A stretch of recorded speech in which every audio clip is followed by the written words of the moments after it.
After a pair of games where your Rangers offense just flat out took it to the Angels, they go for the sweep of their West rival with an added weapon. Cole Hamels returns after being sidelined for a start. Now healthy and ready to continue his unbeaten streak as a Ranger. The weather's perfect and Hamel and the Rangers look to stay perfect against the Angels next on Fox Sports Southwest.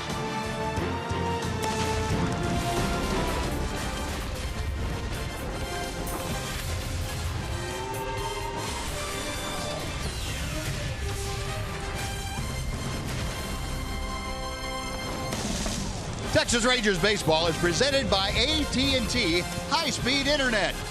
Now it is a gorgeous afternoon here in North Texas. Very gentle breezes drifting in from the north and very calm skies overhead. Rangers about the only thing in these parts that is heating up, and they take on the Los Angeles Angels looking for the three-game sweep. And welcome in, everyone, along with Tom Greaves, Steve Busby. Glad you could join us this afternoon. Rangers playing good, solid baseball, and it's a good thing because they had their best pitcher on the mound this afternoon as they go for that three-game sweep. Today it's Cole Hamels once again. It is Cole Hamels today, Buzz, and the Rangers' starting rotation has been among Major League Baseball's best in the month of April. Cole missed a start. It's great to have him back. He's off to the start you would pretty much expect. He's won 10 straight starts, the second longest active streak in Major League Baseball. He's pitched 4 times this year. His ERA is in the mid-2s. The rotation stepped up when he missed a start.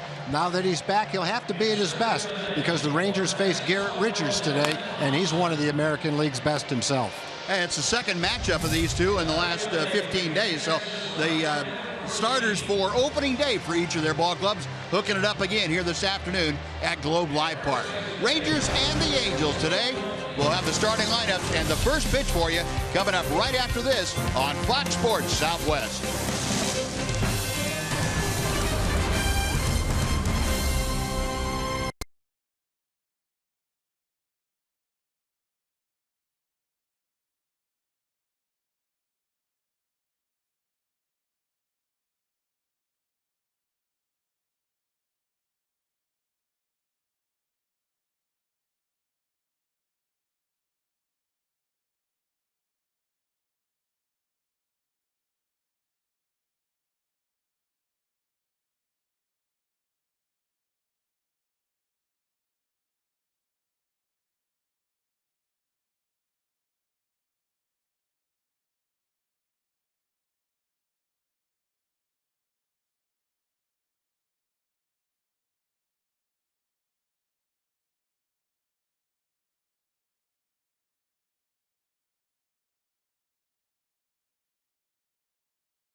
Fox Sports Southwest is brought to you by your Texas Ford dealers.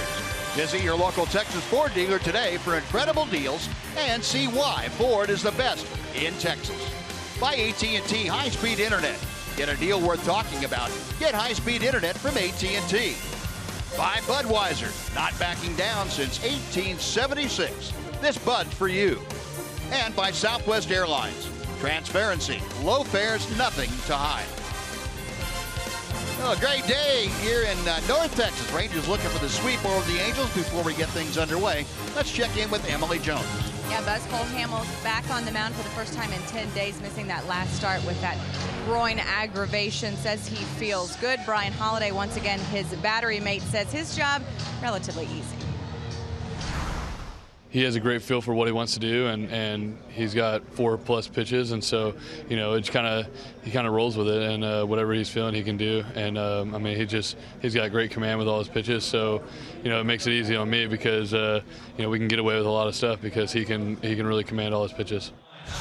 And Cole has been highly successful in a Rangers uniform, riding that 10-game regular season winning streak, looking to make it 11 here today, guys.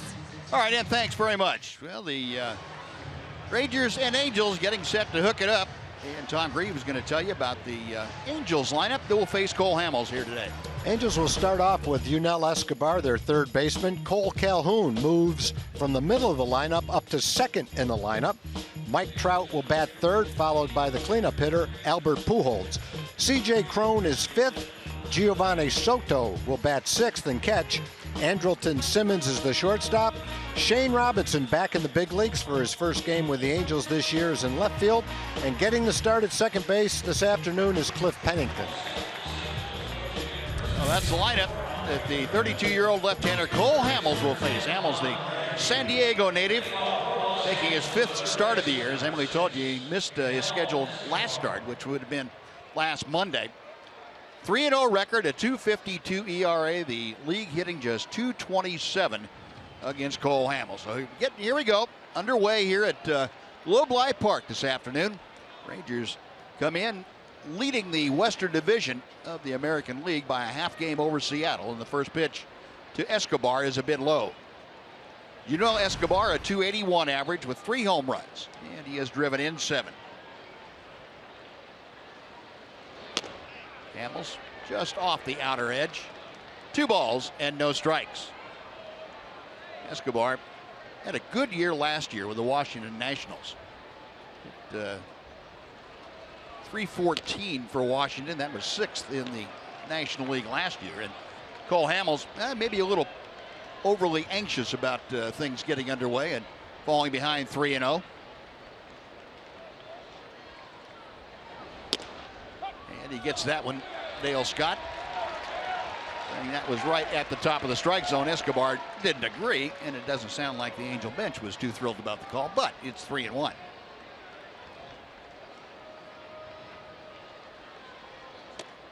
Inside and high for ball 4.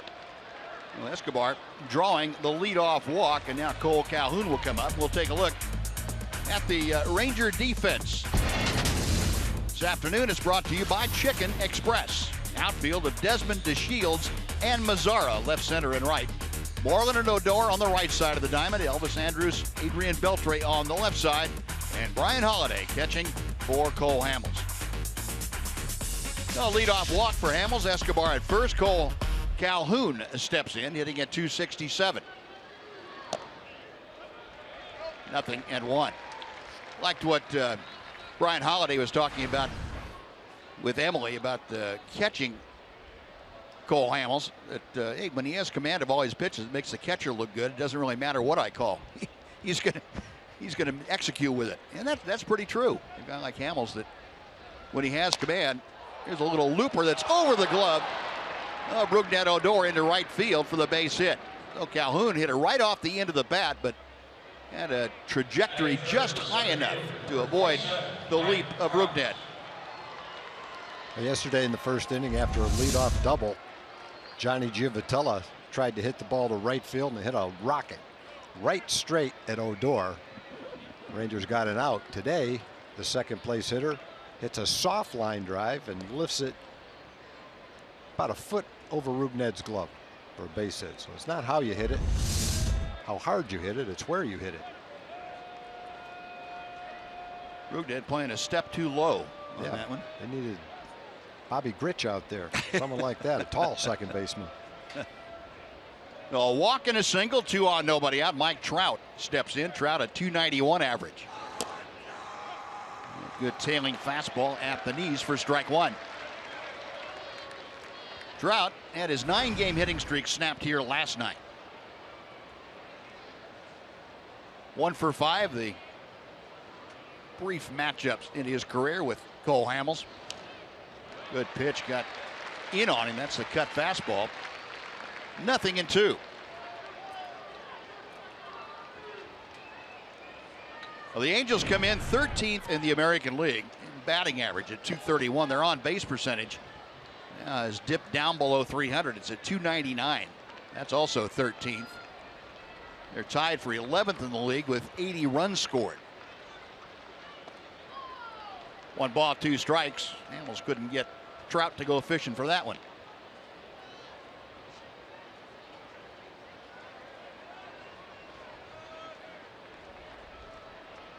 Trout, a tough guy to double up, but if you can get him to hit the ball at somebody, he hits it hard enough where you'd have a chance to turn it. Of course, the Rangers, the best in Major League Baseball at turning double plays. Boy, that just missed. Hamels couldn't get the call from Dale Scott on that one. 2-2.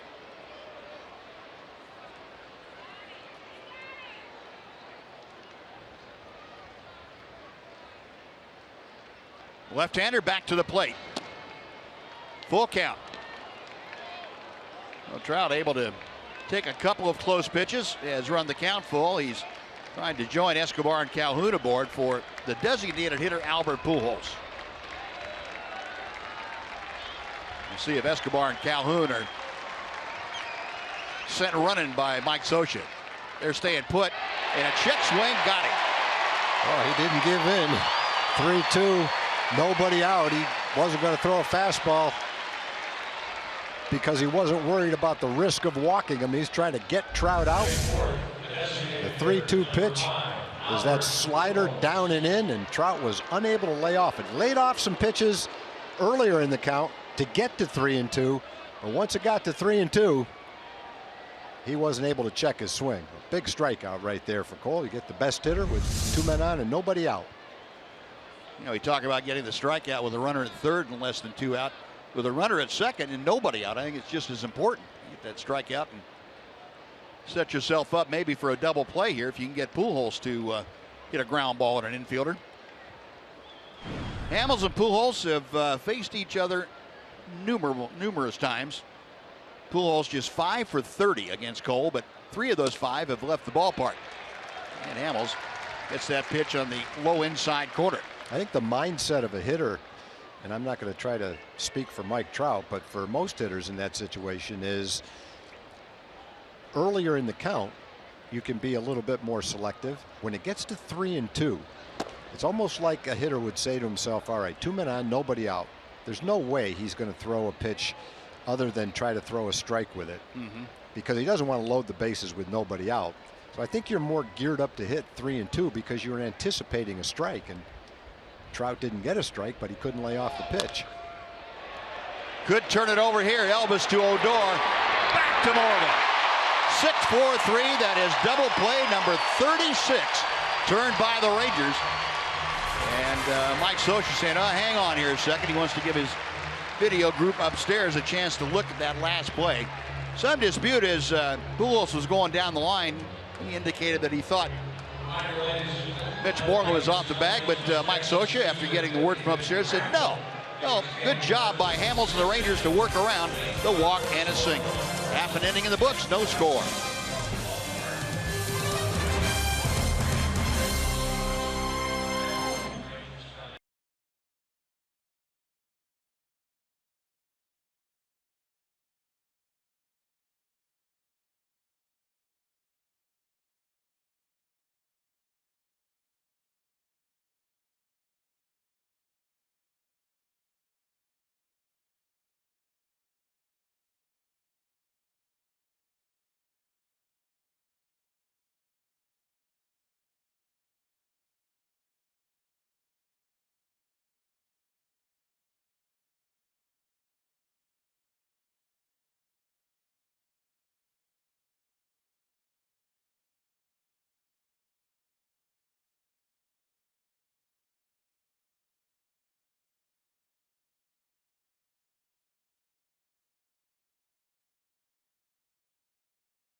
Some trouble in the first. No score as the Rangers come to bat. Tom's going to tell you about the Southwest Airlines Rangers batting order. Looks a lot like last night. Rougned Odor is at second. Nomar Mazara is in right. Adrian Beltre hasn't made an error this year, is at third base. Prince Fielder had his career RBI number 1,000 on Friday. Ian Desmond bats fifth. Mitch Moreland with a big 3-run homer in the 6-run third inning yesterday is at first base. Elvis, seventh in the league with a .329 average, is seventh. Brian Holiday's the catcher, and in center field batting ninth is Delano DeShields. And Rougned Odor coming right out of the chute and flailing away at that high fastball from Garrett Richards. Fouls it back for strike one. Richards, still one of the hardest throwers in all of baseball. Starter fastball averages a tick over 96 miles an hour. That fastball, hard cutter, an occasional hard curveball. Rangers need to make him throw some strikes. Last time out, he walked 5 in 5+ innings. And there's a base hit to right field. So Rougned not wasting any time. Went after the first pitch, fouled it off. Went after the second pitch, he's on base. Rougned's one of those guys you can throw at 120 miles an hour. If it's a strike, he can hit it. He might swing at one out of the strike zone that he can't hit, but if it's a strike, it doesn't matter how hard it's going. He can generate the bat speed and make contact on it. Well, Rougned, who began last night's ball game by doubling the opposite way this afternoon, a single through the hole. He's aboard for Nomar Mazara.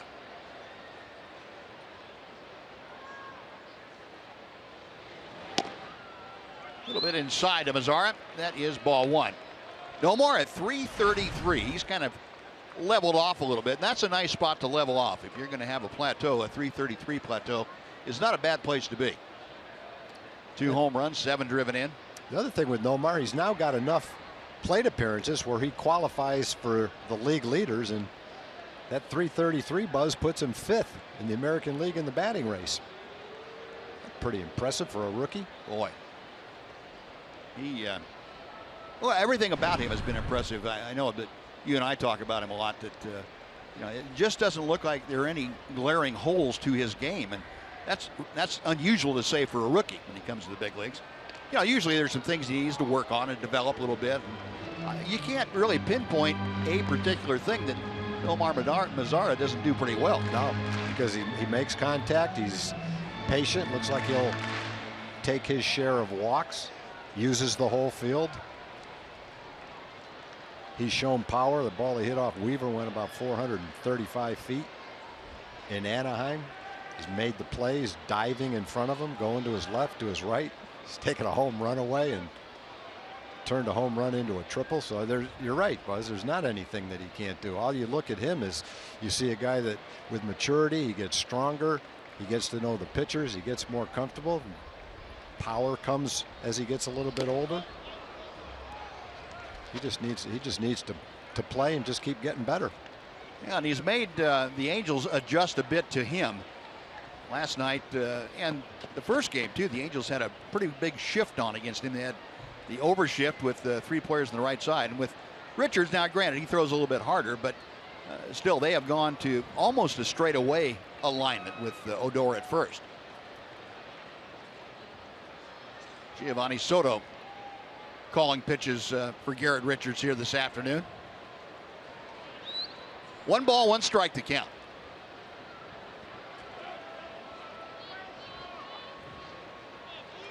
Dale Scott walking out from behind home plate, indicating that Soto wanted time. Richards, the Oklahoman, went to University of Oklahoma. Has the kind of fastball that would have attracted attention at the collegiate level with the best of them. A 1-hopper, and that's going to turn into a double play if the rundown is successful. It is. Not much that Rougned Odor can do there.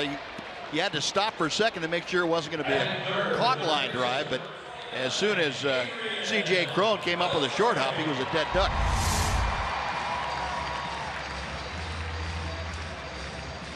Now you see Cron was tempted to throw the ball right off the bat, which would have been too soon. He waited to throw the ball, and then Simmons, the shortstop, instead of waiting back at second base for the throw, he ran right at the runner so that when he got the ball, he was running toward the runner and made the easy tag. Nice, efficiently executed rundown play. So base is empty now after the double play. Adrian Beltre taking ball one. Beltre, a .289 average. He has fared pretty well against Garrett Richards, that .300 average.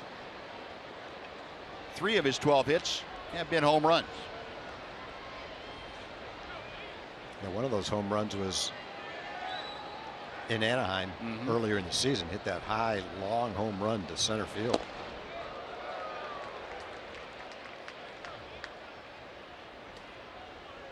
Might talk about this a little bit more as the game goes on. Garrett Richards getting into it, but it sure looks like to me that Garrett Richards is throwing much more across his body now than I remember him doing.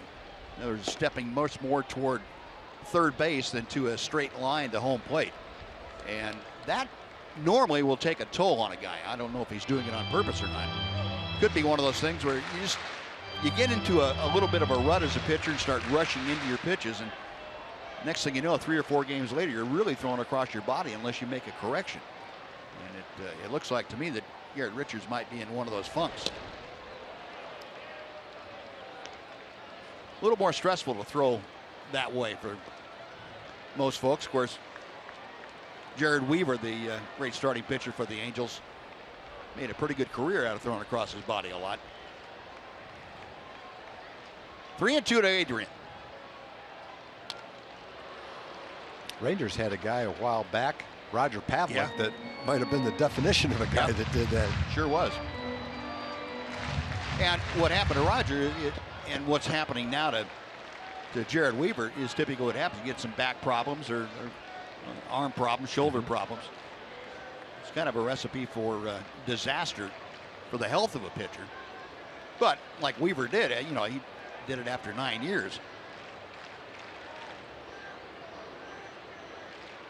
Another 3-2 pitch. Got him swinging. No leadoff single, but the Rangers can't do anything with it. No runs a hit, nobody left. After 1, Rangers nothing, Angels nothing on Fox Sports Southwest.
Second inning at Globe Life Park in Arlington. John Radigan back in the Captain Morgan Club, having just had a conversation with John Daniels. JD announcing that they have pulled Josh Hamilton off of the rehab assignment. He had just a couple of at-bats last night in a rehab assignment with Frisco.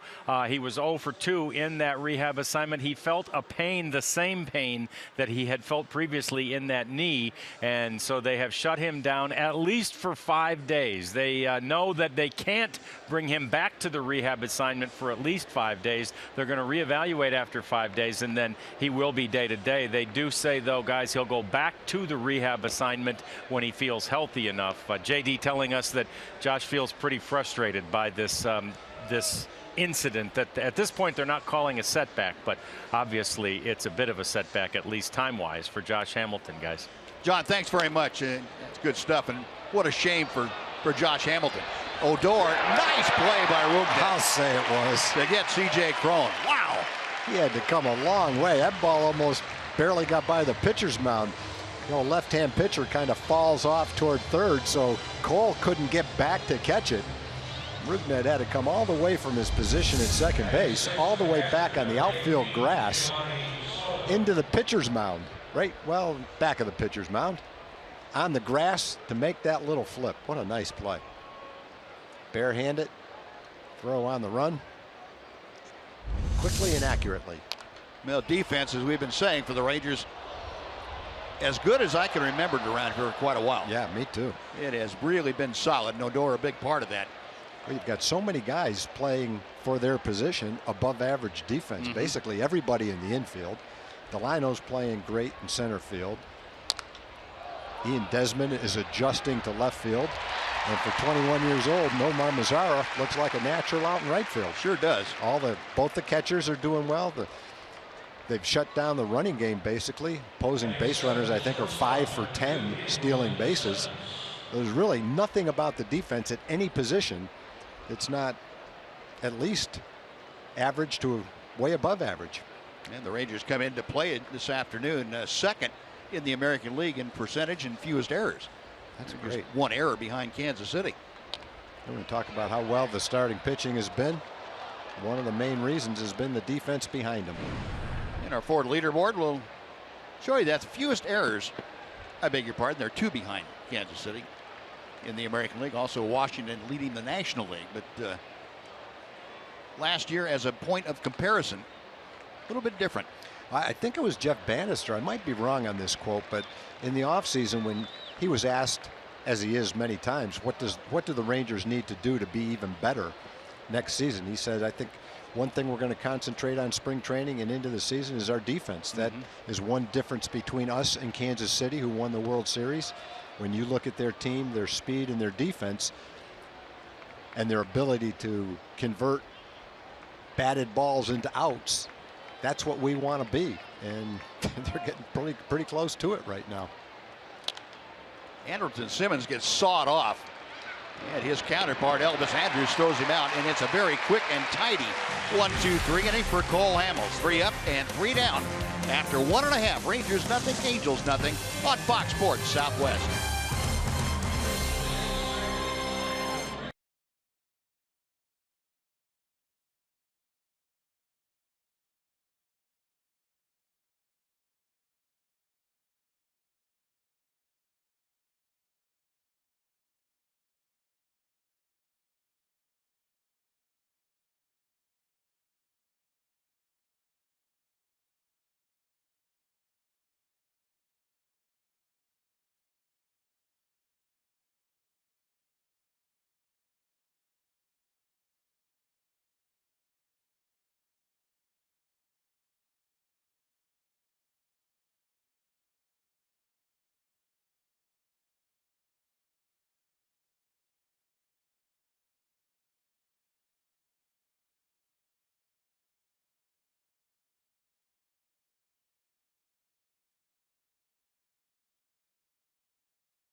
On Fox Sports Southwest is brought to you by your Texas Ford dealers. Visit your local Texas Ford dealer today for incredible deals and see why Ford is the best in Texas. Now, Rangers coming to bat here in the bottom of the second inning. Prince Fielder to lead off against Garrett Richards. And the first pitch is high. It'll be Fielder, Desmond, and Moreland for the Rangers. Scoreless ball game, each team with one hit. And each team turned a double play in the first inning. A little cue shot over the Angel dugout back into the seats.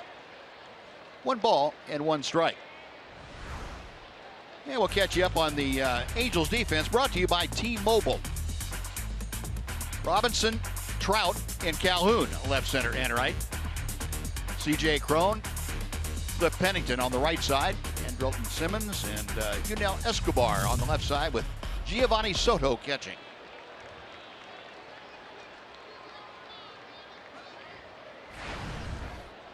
Two balls and a strike to Fielder. Might make one quick note on that on the defense. You saw a couple of changes, obviously, for the Angels. Shane Robinson getting the start in left field. He was brought up from AAA today. Craig Gentry put on the disabled list with some back stiffness. Also, a couple pitching changes. A.J. Achter has joined the bullpen. Matt Shoemaker, who pitched last night, and the Rangers got to him for 7 runs in less than 3 innings, has been optioned to AAA. 2 balls, 2 strikes. Shallow left field. Robinson, sunglasses glinting. 1 out. And before Ian Desmond steps in, let's say hello to Jim Knox.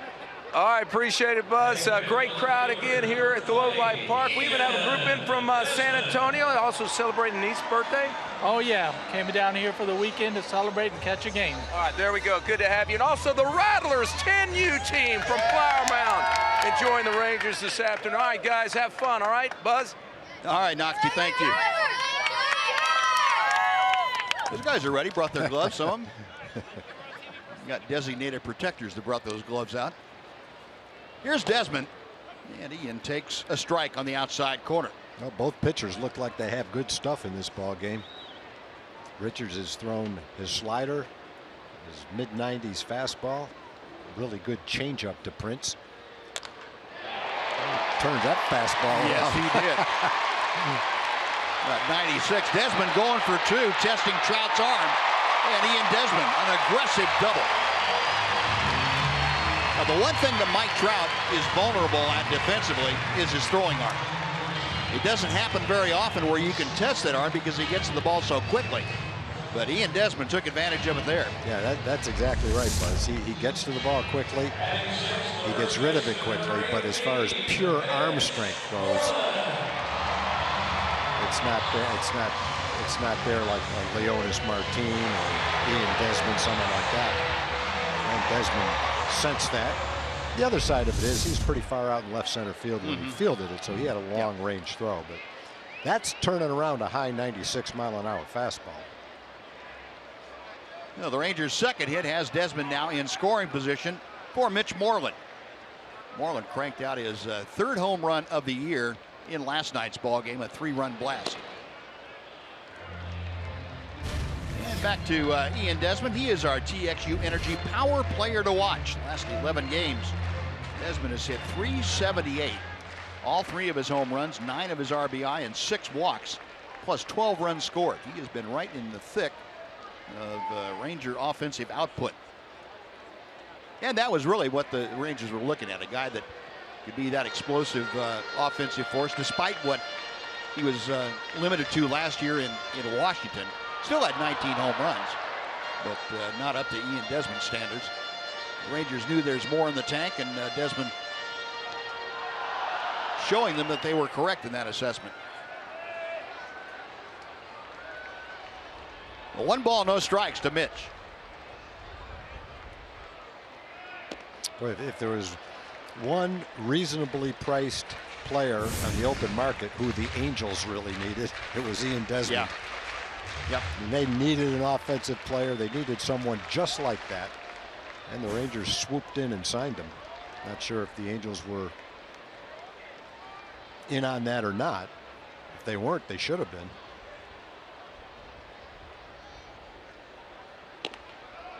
Ball 3. It's laying off that high fastball. So Moreland trying to get aboard to join Desmond. Elvis Andrus, the Ranger shortstop, in the on-deck circle.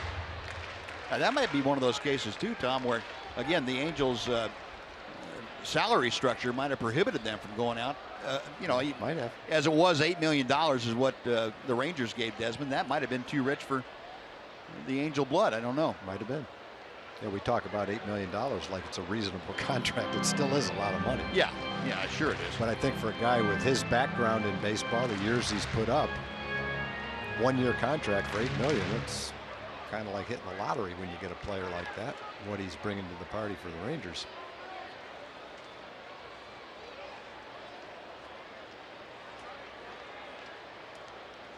Three 3-0 the count to Moreland. Now 3-1. Yeah, and I guess the other side of it too is we're reminded is that Rangers had been having conversations with Desmond all throughout the offseason when he became a free agent, with that possibility in mind that, you know, hey, if things don't work out, we can't go the long-term deal, but you know, don't forget about us if you get down to the end of things. That is on the inside corner. So yeah, and the way it's turned out, Ian has pretty much come out and said, I don't want to be a shortstop. I want to be an outfielder now. So he's not only accepted that, he's embraced it. And you're right. Maybe the Angels weren't even aware that he would play in the outfield, and they just had made a trade for Simmons, so they didn't need a shortstop. Moreland toward the right field alley. It's a fair ball. In to score is Desmond. Moreland with the double. The Rangers on top, 1-0. Well, Mitch is starting to heat up and drive in runs, hitting over 300 in his last 12 games.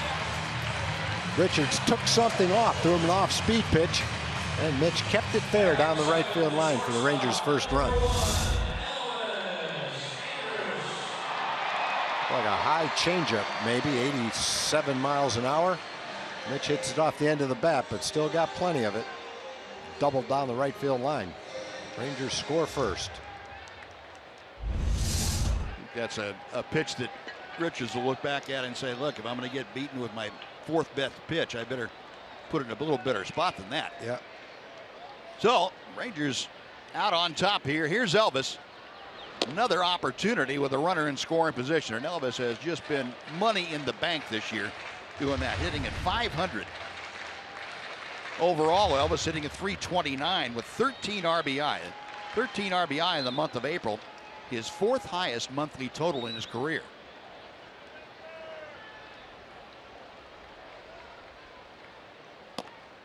Takes a strike. Most RBI that Elvis ever had in a single month. And back in September of 2013, he had 18. But this 13 ranks right up there with the other 3 months of production.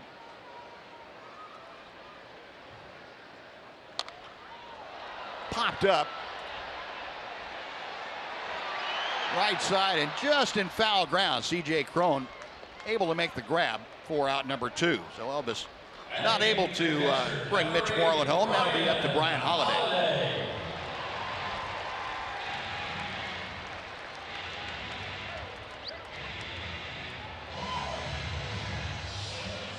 Elvis chiding himself in the Ranger dugout. Not happy he wasn't able to get that ball in play to bring the run home. And the Rangers win in Anaheim. Brian had a big hit against Garrett Richards. Drove in a run in that ball game. I think he scored in the same inning. A pretty close ball game. Holiday steps to the plate, hitting at 171. He has 3 RBI. This for Brian, his 12th start behind the plate for the Rangers. Nothing in 1.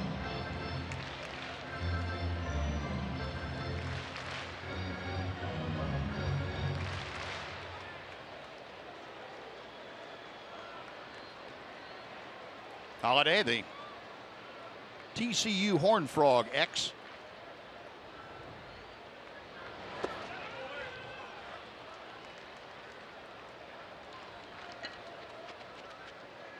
Rangers able to get Ryan Holiday. They found a need very quickly right at the end of spring training. Chris Jimenez came down with that infection in his ankle and needed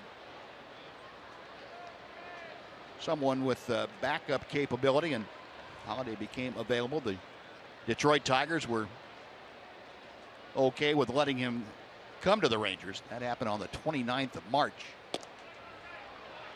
Takes that pitch up and in. It's 2 balls and a strike. And then when Robinson Chirinos went down with a broken forearm, Holiday thrust into an everyday role, and Rangers able to bring up Brett Nicholas to share some time with him.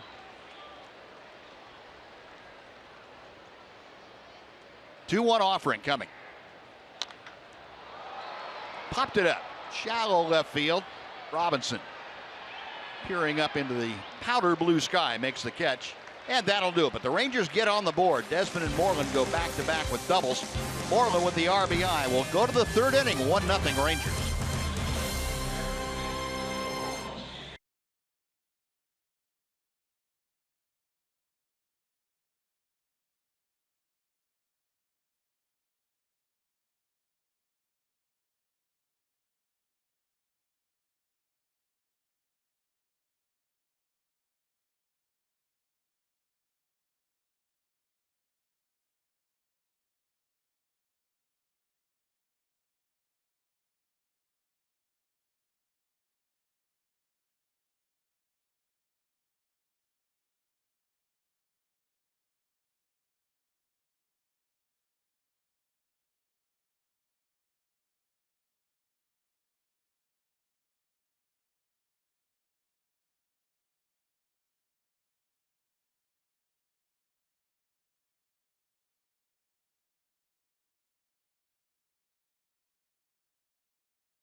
At Bat app.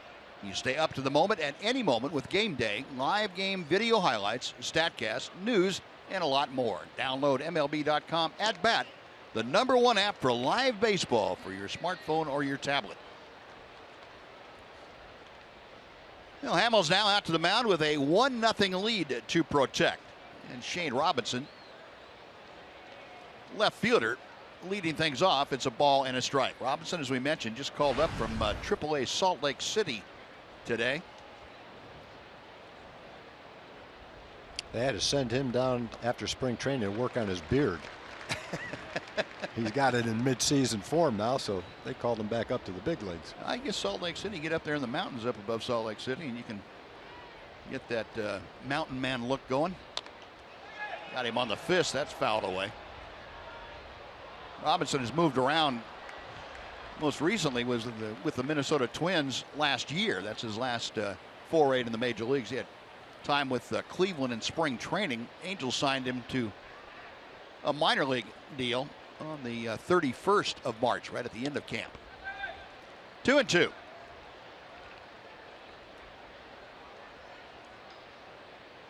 And I guess it tells you kind of the state of the Angels minor league system at the moment. Robinson, a 31-year-old, fouls that pitch down. So we've known the Angels minor league system has been depleted with some trades and whatnot of late, but looking at the moves that Mike Scioscia's club has had to make, would indicate that it maybe go a little bit deeper than what you think. A little looper into right center. That's going to fall for a base hit. Shane Robinson, a leadoff single here in the third. And before Cliff Pennington steps in, let's send it over to John Radigan for a Chevy game break.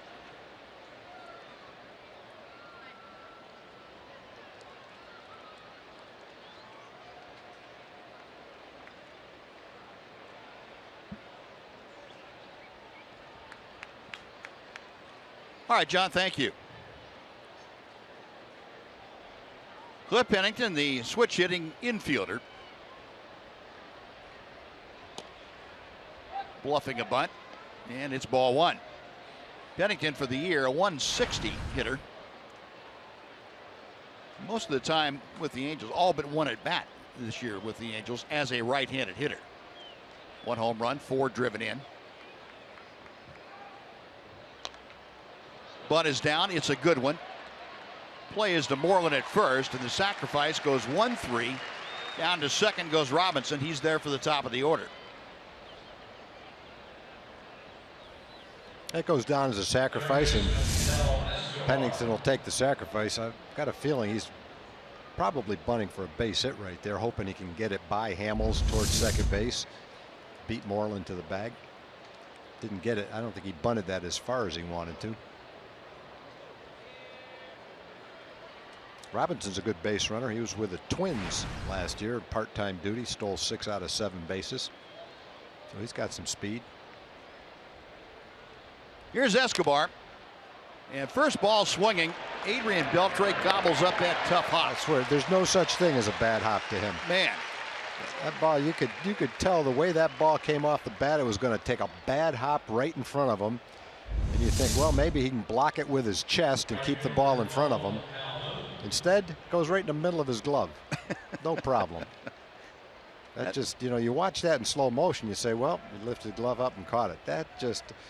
That hits most of us right in the chest without even touching the glove.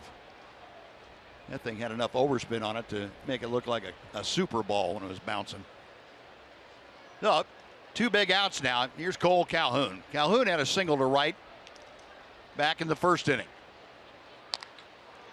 It's at almost identically the same spot. Around third, coming in to score is Robinson. The throw is not in time. And Cole Calhoun, looping one to right, ties this ball game with an RBI single. It's 1-1.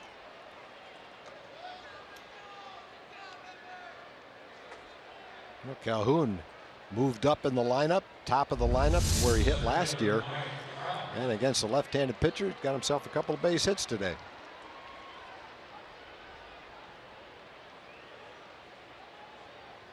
So everything is back to dead even. A run on 3 hits for each ball club. Calhoun at first with 2 outs, and Mike Trout, a strikeout victim in the first, will step in. There goes Calhoun. The pitch is a strike. The throw not in time. That was a big jump by Calhoun. He was just going on the first sign of any movement from Cole Hamels.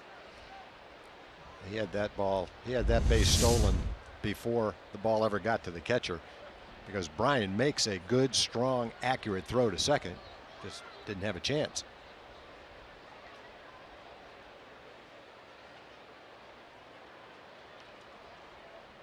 Dora showing you that concentration of keeping that tag on the runner all the way through. Make sure he doesn't lose contact with the base. 0-1 to Trout, and now Hamels will back off, rethink, and go at it again.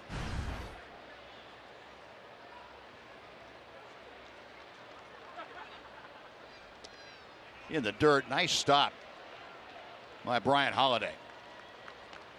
Holiday, you remember, throughout the first 2, or throughout 2 runners in his first game with the Rangers as a starting catcher. It was up in Seattle.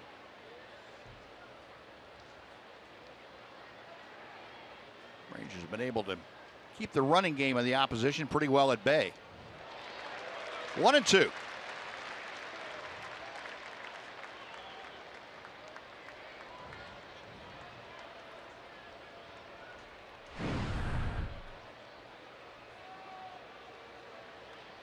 Trout had a 2-hit game in the opener of this series on Friday night. We mentioned 0 for 4 last night. Call, strike 3. Hamels nailing down the inside corner with that curveball. Gets Trout looking.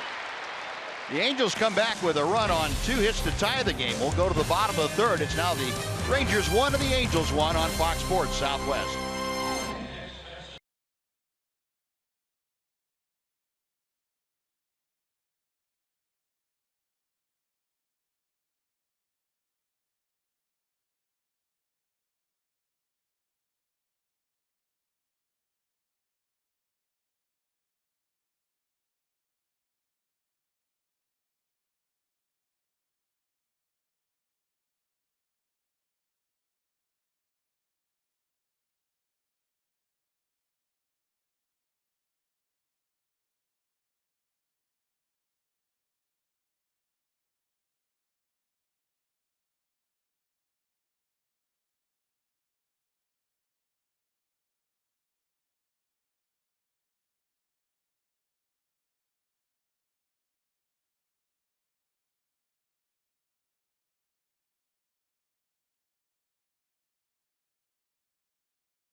Head to the bottom of the 3rd here at Globe Life Park in Arlington, the finale of a 3-game series between the Halos and the Rangers. And we always like to fill you in on what's going on away from the field with your Texas Rangers, and a very cool long-standing partnership between the Rangers Foundation and Medical Center Arlington that brings fitness and education in the nutrition field to Arlington 5th grades. Every month, Rangers captain, along with guests from MCA and the Arlington Fire Department, visit 5th grades around the city of Arlington to fill them in on the benefits of good nutrition and good fitness. For more information, visit texasrangers.com/fitness, guys. All right, and thank you. Delino to Shields starting off for the Rangers here in the 3rd inning. A 1-1 ball game. And Delino takes a strike. That will even the count. Delino at 221. Second straight start down there in the 9th spot in the order. Richards able to drop that big breaking ball in. A pitch that he doesn't throw all that much, but well, when he does and gets it over, it has great effect on the hitter.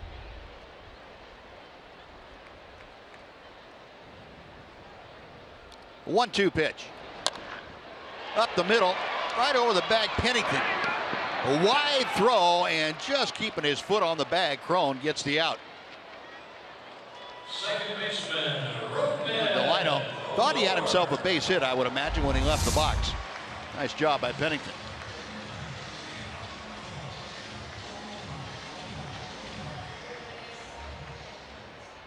Yeah, when you see the stuff that Garrett Richards has, mid-90s fastball with movement, slider, changeup, and the curveball, you can see why, since the start of 2014, his opponent's batting average is the 4th best in the American League.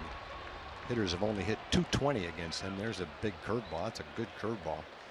The only pitchers who have been tougher to hit, Felix Hernandez, Chris Sale, and Carlos Carrasco from Cleveland. And that's something that definitely meets the eye test. When you watch him, you expect that that would be the case. Yeah. Tough to hit. Easy to see when you watch him. Rougned Odor solved him the first time up. Odor with a leadoff single. Rougned had not had much success against Garrett Richards in previous matchups. Gets fisted here, and Pennington takes care of that bounding ball. 2 gone. right fielder, Nomar Mazara. bases empty. Nomar Mazara now will face Garrett Richards. Other numbers from last year for Richards. He was a workhorse. He had top 10 numbers in innings pitched, strikeouts, wins. He was a true ace for the Angels last year.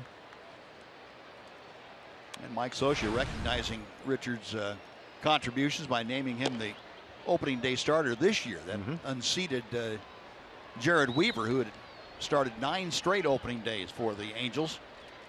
That's a nice compliment for Richards.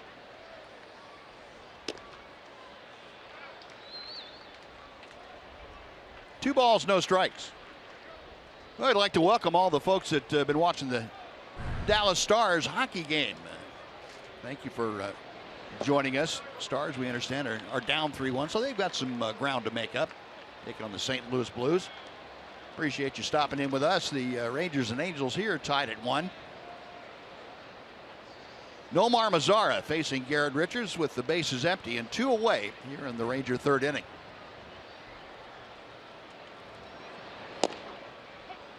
Three balls and a strike. Mazara grounded into a double play back in the 1st inning.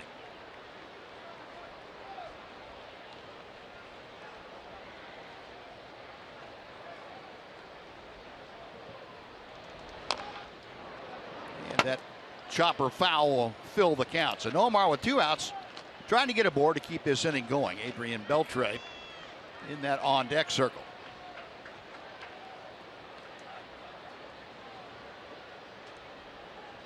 Rangers and Angels split a 4-game series out in Anaheim.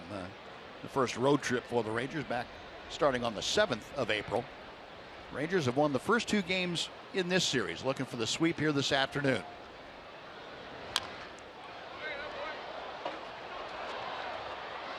And again, Nomar Mazara making an opposing pitcher work overtime in an at-bat.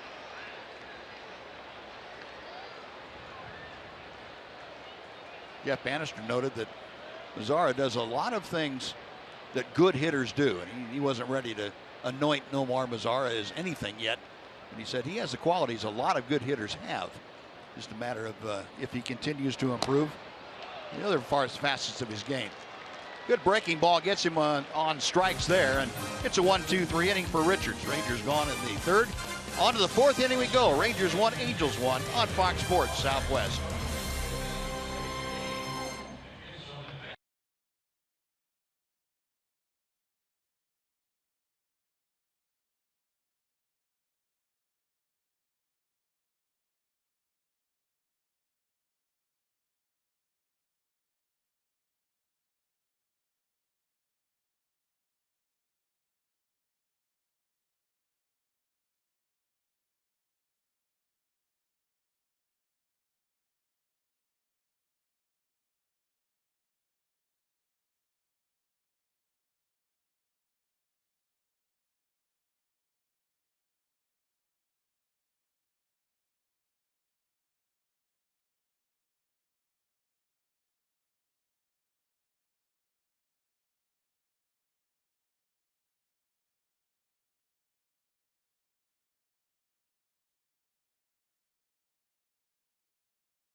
Month, and Fox Sports Supports is proud to team up with NAMI, the National Alliance on Mental Illness, and their commitment to improving the lives of families and those affected by mental health conditions.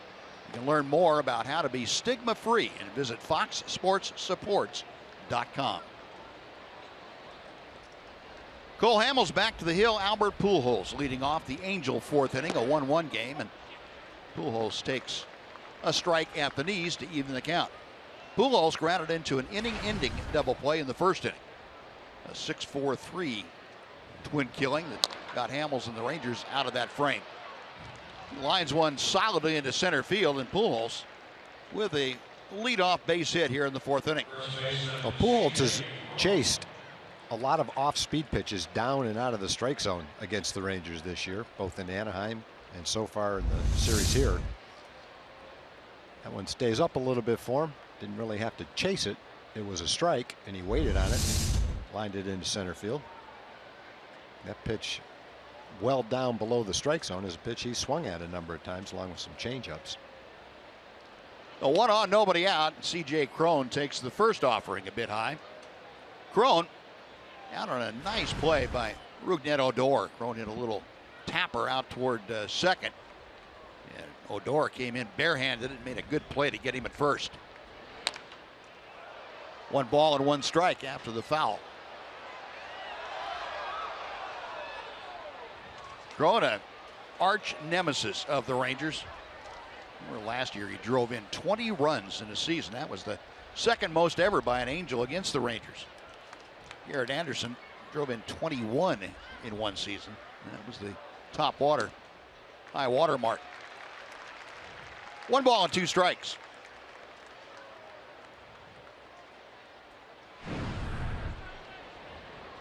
Cron did that in just 17 games last year. He also hit .360. Along with those 20 runs driven in. 2-2.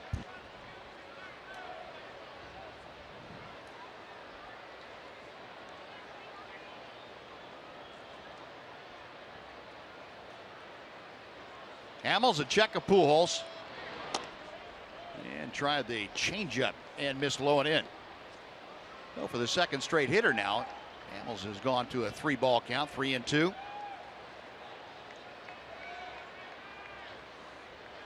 Rangers a couple of steps around to the left, looking for that double play ball off the bat of Cron. And he loops one into left. That's a base hit.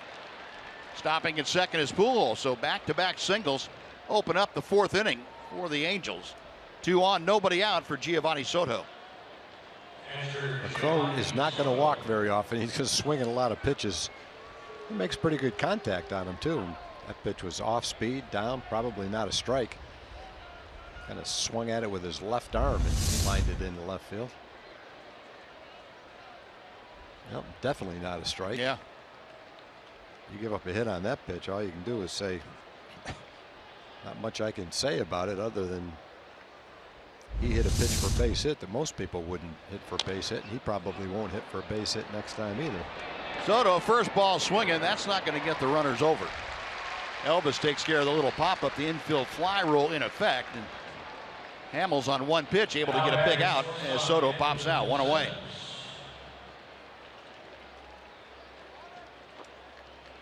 Yeah, after throwing a pitch like that Cron got the single on, you tell yourself, well, I'm due after that about 3 pitches that I throw down the middle and they get popped up. Yeah. Of course, whether that ever evens out. You probably wouldn't recommend that kind of a game plan, though, would you? No. That's something you think about in the offseason. You go plus minus for yourself. Elvis, Odor, did they turn it? Yes, they did. Oh, another nice pickup. 6-4-3. Had a bad hop. Not an easy play and not an easy turn for Odor either. Rangers get it done. No runs, 2 hits, and 1 man left as the Rangers have turned over 37 double plays this year. 3.5 in the books, 1-1 the score.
On your Texas Rangers on Tuesday, May 10th. That night, the first 20,000 fans at the game will receive an MLB Network Rangers AL West Champs tote bag. Visit TexasRangers.com or call 972-RANGERS to get your tickets for May 10th.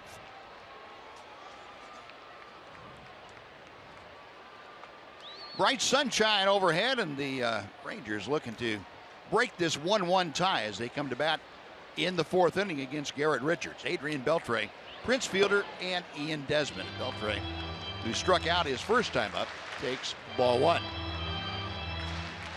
Adrian in a little bit of a downturn offensively. In the last 7 games, he's just hit 150. But still with that average 286 for the year. And you go back over the last 20 games now, Adrian's been a .310 hitter. 2-0 pitch. Taking all the way, and it's 2-1.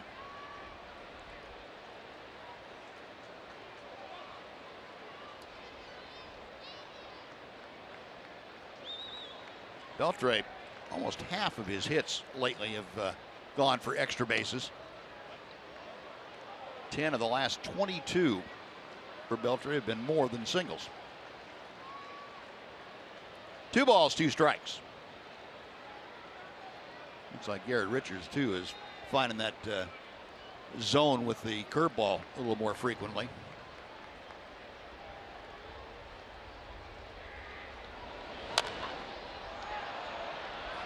Crone at the railing, and he's tried to go in the commissioner's box, didn't have a ticket, so he got rejected. You have to be careful how hard you run into that, that wall. That's not foam.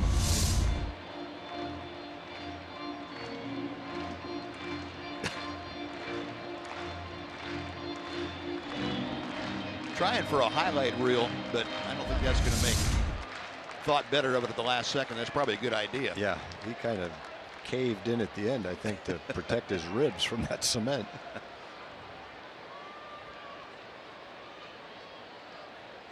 Now another 2-2 pitch to Beltre. Our steel pitch tracker just barely had enough room to show you where that one was.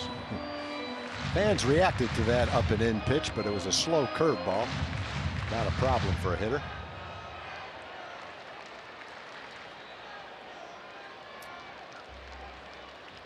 Now Richards with a payoff pitch. Lost him. Low and away, couldn't get Beltre to swing the bat at it. And Adrian draws the leadoff walk. And for Richards, that's the first free pass he has issued this afternoon. And see if the Rangers can't turn that into some trouble for Richards. Prince Fielder, a fly ball to left as he led off the second inning. Prince has had at least a hit in each of the last 2 games. Homestand, including the Yankees series. Fielder hit .364.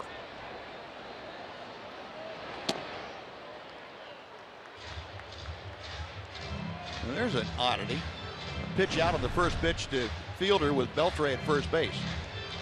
I must just be working on the pitch out.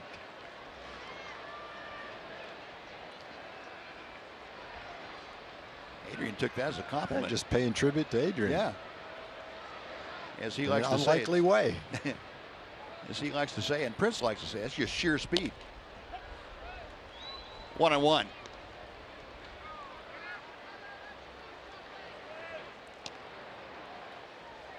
Fielder 17 RBI. Now, he's had at least 1 RBI in each of his last 2 ball games. And been the model of consistency so far this year as you get a look at the overshift that the Angels employ against Fielder. Right back to Richards. The second he throws wildly. That is into shallow left center. Beltre just keeps on going.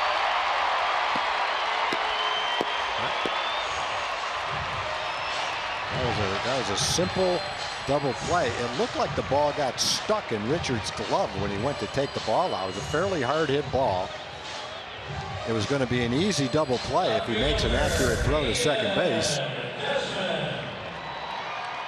There's a little trouble getting the ball out of his glove.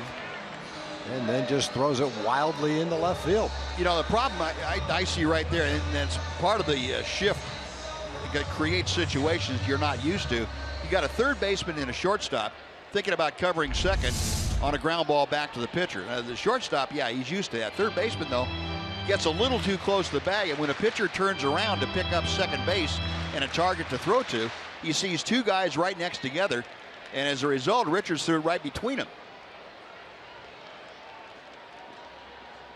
That's just something that, again, you run into situations when you overshift like that where guys are not accustomed to being in those different positions on what could be normal plays. Desmond fouls the first pitch off. Richards, when he turns around, he's happy he made the catch, but then he sees two guys right there. And normally, it's shortstop and second baseman. One is going to go to the bag, the other is going to be behind and kind of out of the view of the pitcher. You get two guys side by side, the pitcher says, well, I don't know who I'm going to throw it to, so I'll throw it in the middle. Yeah, if they were both on either side of the bag, it might have worked. But when one of them's on the bag and the other one is well off the bag, in between goes into left field. Well, nice break for the Rangers. Leadoff walk on a 3-2 curveball. Double play ball turned into first and third and nobody out. Same kind of thing happened to Richards in the game that he pitched against Hamels out in Anaheim. And there's a base hit to center as Desmond cashes in right away. Beltre trotting down the line to score. And the Rangers back on top 2-1 as Ian Desmond gets his 11th RBI of the year, his second hit of the afternoon. These are two of the best swings that Ian's had. Two 95, 96 mile an hour fastballs, both turned around. One turned into a double when it rolled in left center field. This is just a smoked line drive back through the middle. You have to think that went back out at 100 miles an hour. Yeah. Maybe a little bit more than that. That was a rope. If you're going to throw a fastball in that area to Ian Desmond, it's either got to be about 78 miles an hour or 110 miles an hour. At 110, you're running the risk of having him hit it back at you faster than that. He is a great fastball hitter. Well, the Rangers able to capitalize right away on the error. And still runners at first and second and nobody out. And Mitch Moreland coming up. You like this matchup too with Moreland. Mitch had the RBI double as he doubled into the right field corner his first time. Got Fielder at second, Desmond at first. On the inside corner for strike one. Mitch, another guy that has never seen a fastball he didn't like.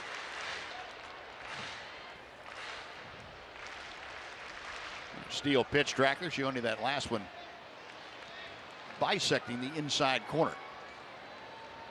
The overshift on for the Angels with Moreland at the plate. Here's that cutter. You can really see the cutting action of that fastball working into the hands of Mitch Moreland. We were talking about liking fastballs, and see Elvis Andrus and Ian Desmond both hitting .455 against fastballs at 93 miles an hour or above.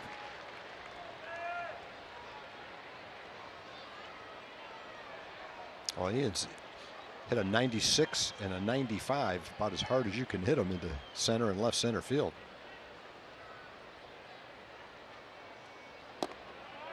Tough pitch to lay off of. 2-strike pitch, hard slider, almost a strike, down and in. 1-2 to Mitch. Last 12 ball games, Mitch doing some damage, hitting at .302. Yeah, right here, if you're the Angels, you have to be saying, uh-oh. Rangers have had 6 innings where they've scored 5 runs or more in an inning. They're in position right now. Moreland a drive to right, down the line, but hooking foul. That almost was it. It would have been 5, but it would have been 4 in a hurry. Just a hair out in front. That little girl, no, she fired it away. The little girl found that ball and launched it right into right field. Watch this, see if we can see it again. Dad didn't get it. She gets it, and she can't wait. Here, I got it, Dad. Let me show you. She can't wait to get rid of this ball. I'll show you what you taught me. I got it, and now you can have it.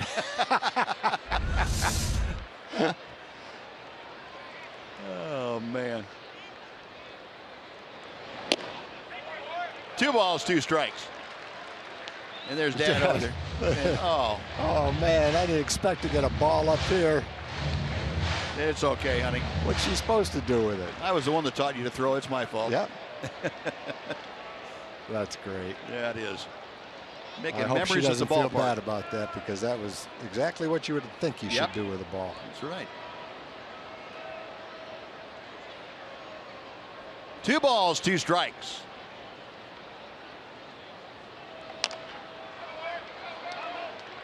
Did a pretty good job of waiting on that. He must be seeing the ball out of Richards' hands pretty well. I think he's seeing it out of Richards' hands pretty well, and he's hot right now, too. We mentioned that hit over 300 in his last 12 games. He doubled his first time up, and generally when you're in a pretty good streak like that, that's one of the things it means, that you are seeing the ball pretty good. You're picking it up well. You're not way out in front of the off-speed pitches behind the fastball. You're starting to get right on everything. And hitting in a setting in which he's comfortable here at home. Call strike 3. Boy, Richards making a pitch there. Tip your hat to him on that pitch. Dale Scott ringing him up, and Mitch gone on strikes. That's out number 1. Just a perfect pitch. 96 miles an hour, barely touching the strike zone. That's going to get a lot of hitters out. I don't care how hot you are. So Richards with his 3rd strikeout. Now he'll face Elvis Andrus, who fouled out his first time up there. Elvis, we talked about, boy, he has been loads of trouble for opposing pitchers when he gets up there with runners in scoring position. 3rd in the league in batting with runners in scoring position at .500. 0-1.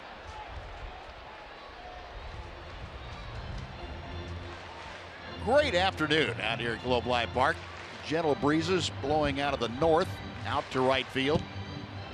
Not many clouds to be seen. Lots of brilliant sunshine, and the folks, nice crowd, has filed into Globe Life Park. Had 41,000 plus last night. It looks to be fairly close to that here this afternoon. Rangers trying to go for the sweep over the Angels. They lead at 2-1. Elvis looking to add some more here in the 4th inning.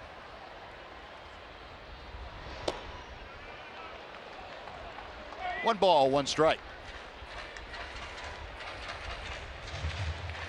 One of the guys we talked about in our pregame discussion about the Rangers hitting with runners in scoring position. Elvis at that .500 mark. 329 overall. Line drive to left field coming on Robinson. He has to play it on a hop. Fielder had to hold up, so he can only advance to 3rd, but Elvis another base hit with runners in scoring position. And the Rangers didn't score, but they had the bases full with 1 out for Brian Holiday. Mr. Brian Holiday.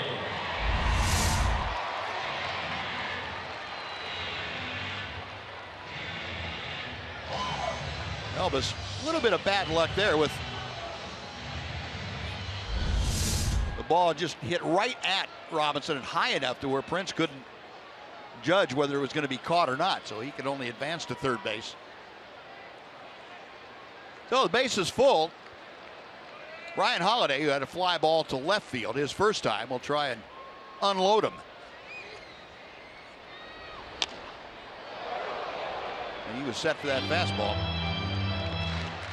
Mike Owen had to do a little dance down there at 3rd to get out of the way. A .571 hitter, Brian Holiday is, with the bases full in his career. Rangers would love to see him up that by a bit.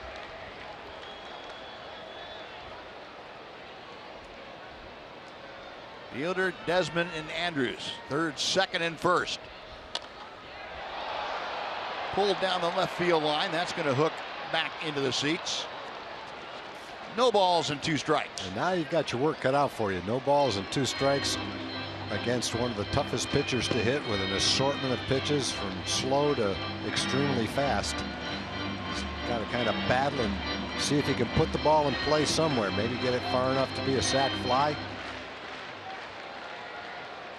Tough assignment for a hitter. 0-2 against Garrett Richards.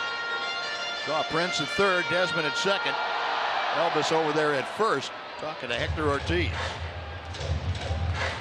Yeah, needs some contact. Need to get the ball put in play. Richards a high set. Knocked the mask right off Giovanni Soto.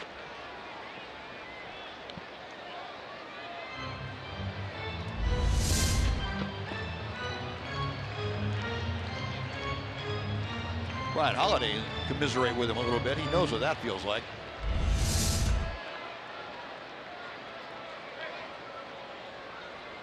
Still 0-2.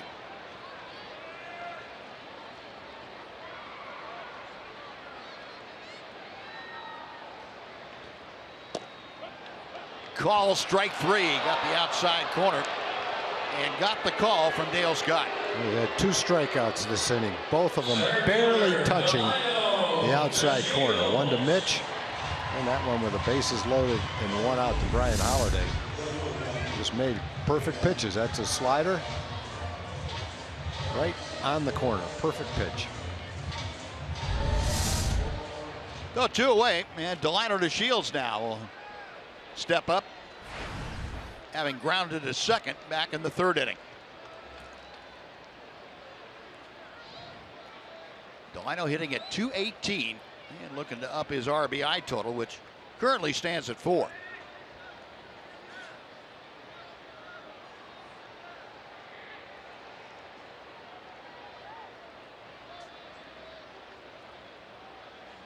Richards will continue to work from the stretch with the bases full.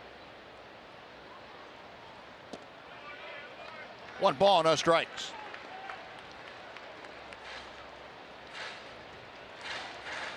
Delino in an offensive downturn, and just 2 for his last 30 times to the plate. We got the bases full of Ranger teammates. Base hit here would give the Rangers a little bit of cushion. And there is the base hit we were talking about. Right center field, fielder's home, Desmond right behind him. Elvis to third, Delino to Shield, comes through big with a 2-out, 2-run scoring single. It is 4-1 Rangers.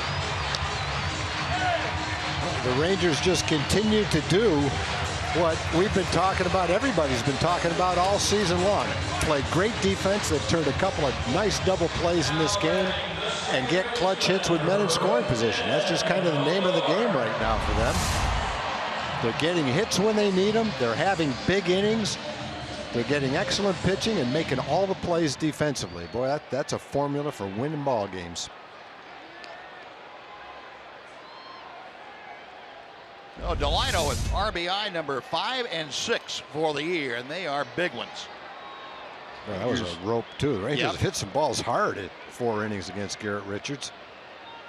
Well, back to the top of the order, Rougned Odor.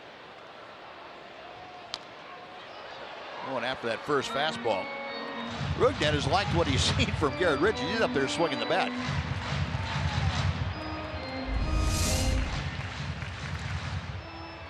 There's a perfect pitch to Moreland, pitch number 7. A perfect pitch to Brian Holiday, both for strikeouts as he's trying to pitch his way out of a jam. But Delino made sure the Rangers had another big inning. 1 run is nice, but boy, you pick up that 2-out bases loaded hit to plate 2 more runs. Just a huge hit for Delino. Richards checking on Delino at first, and this would be a great opportunity for DeShields to try and get himself in a scoring position. Odor up at the plate. You got Elvis over at third. Delino hasn't stolen a base in 15 straight games.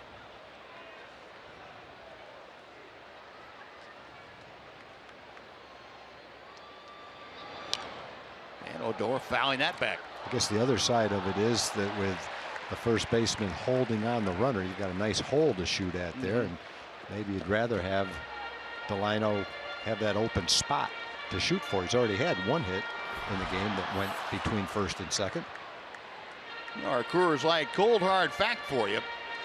Cold Hard Fact brought to you by Clean Crisp Coors Light. Last night, Odor matched a team record 3 doubles in last night's ballgame. Third player in franchise history with 3 doubles from the leadoff spot. 31 instances along with Odor of Rangers getting 3 doubles in a ballgame. Got Elvis over at third. Delino over at first. Time called now momentarily. And you would think with 2 strikes on Odor, this might even heighten the chance of DeShields taking off. If he happened to get thrown out, he'd give Odor a new count to start with next inning.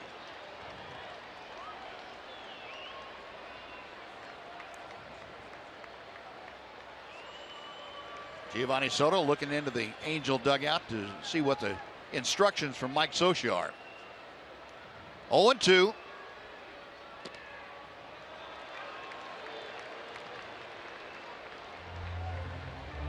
Little cat and mouse game. Scioscia not opposed to pitching out twice in a row either. He really feels this is an important situation to stop the running game.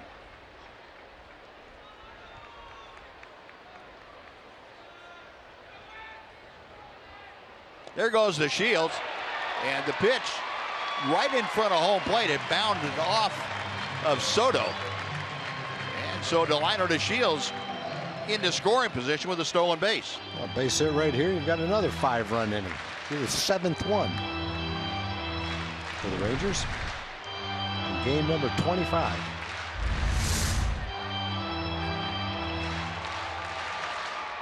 All 3 of Delino's stolen bases now have come against these Angels.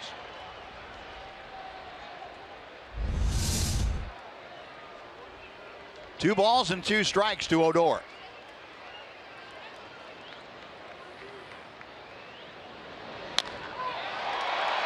Left center field.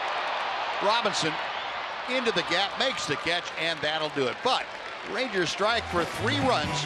A big error in the inning. They leave 2.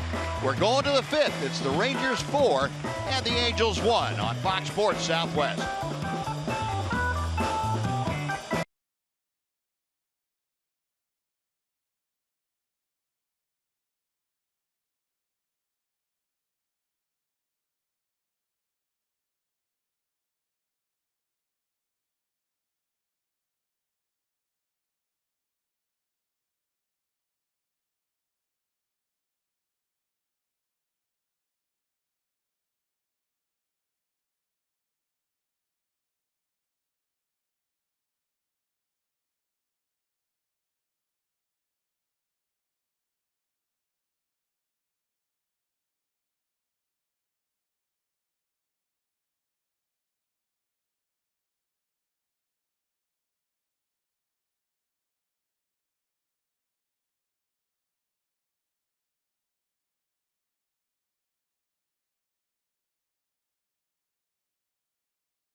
Baseball on Fox Sports Southwest is brought to you by Southwest Airlines. Transparency, low fares, nothing to hide. And by Mazda. In every car we make, you'll see why driving matters. Well, the Rangers putting another crooked number up on the scoreboard. With a 3-spot up in the 4th, have a 4-1 lead now for Cole Hamels as the left-hander heads out to the mound to take on Shane Robinson, Cliff Pennington, and Yunel Escobar. Robinson running up as if to bunt, takes strike 1. Robinson singled and scored the Angel run back in the 3rd inning.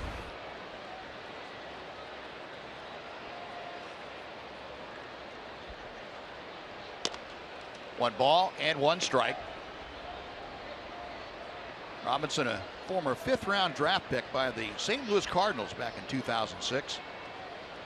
Played his college ball at Florida State University. 1-2. As of yesterday, when the Angels called him up, he was hitting .306 at Salt Lake City. That one just missed the inside corner. Home plate umpire has to remember this guy's got short knees. A lot lower to the ground than most guys, huh? Yep.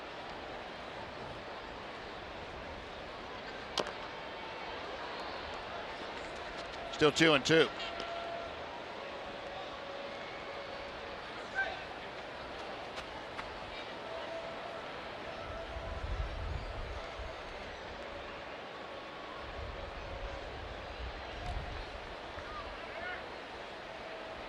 Robinson back in there. Hamels with another 2-2 pitch. Cole standing right there on the fists of Drew Robinson, or Shane Robinson.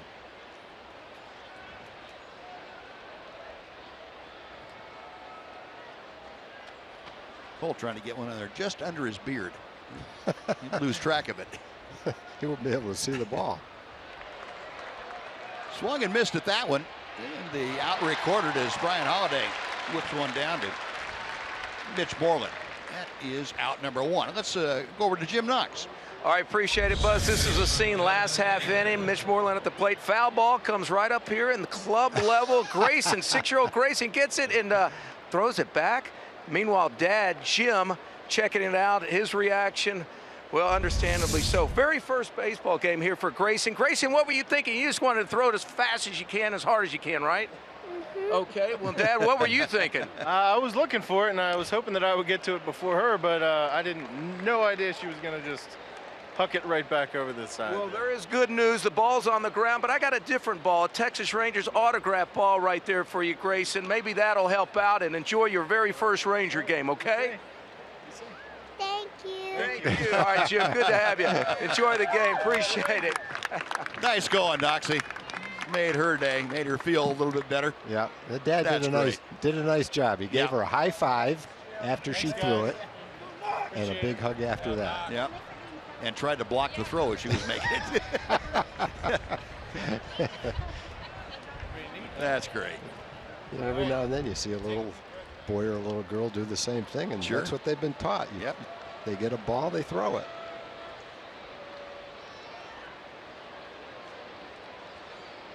One-two pitch.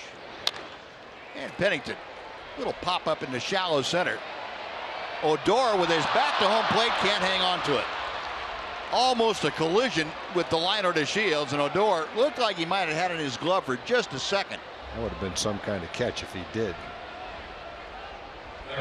That's a tough one for center. Tough one for center field. Let's see if he's calling for it. You're not sure as a center fielder whether you can get to that ball or not. So you're a little bit reluctant to call for it. Then you get close to it and you say probably to yourself, I think I could catch it. Yeah. But you haven't said anything, and now the second baseman's in your way. Second baseman has to keep going if he doesn't hear anything. Just one of those in-between plays that's tough for communication purposes. That's a tester. Well, goes the one-out single for Pennington. Now back to the top of the order. Yunel Escobar has walked and grounded a third. Well, Buzz, you mentioned how many double plays. I can't remember the number that the Rangers have turned. 37 now. 37. The Angels have hit into 29. That's more. The Rangers have turned more. The Angels have hit into more than any other team. And here's a good candidate for one more. Escobar likes to swing the bat. Hits a lot of fairly hard hit balls and line drive, ground ball type hitter. He's hit into 5 in April. That's a pretty good number. Put that over a whole season. You hit into 30 double plays. You've hit into a lot of double plays. 5 out of 16. That's a pretty good percentage. Pennington with pretty good speed at first. Rangers have that 4-1 lead that Cole Hamels is working with.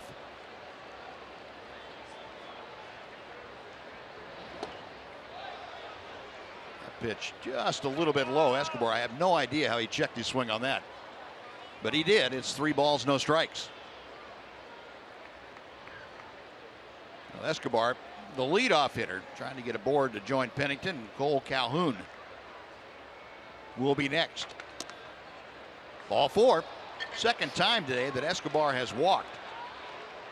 Well, first and second, and all of a sudden Cole Calhoun coming up, representing the tying run.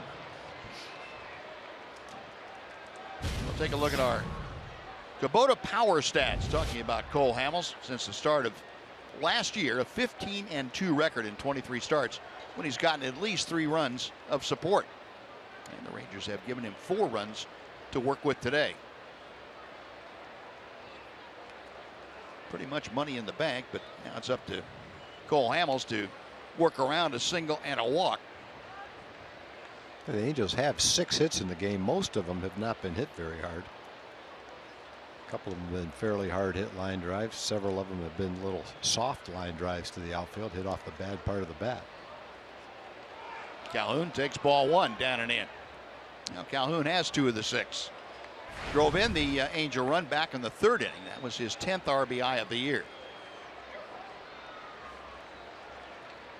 Calhoun finished up last night's ball game with hits in each of his last 2 times up.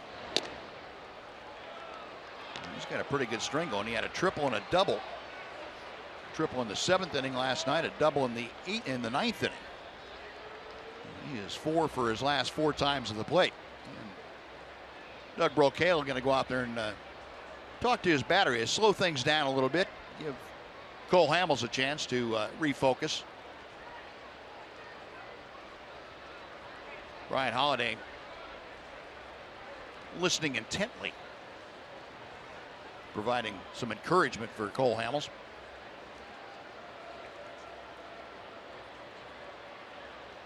Escobar, the runner at first. Cliff Pennington down at second base. 1 out in the top of the 5th inning.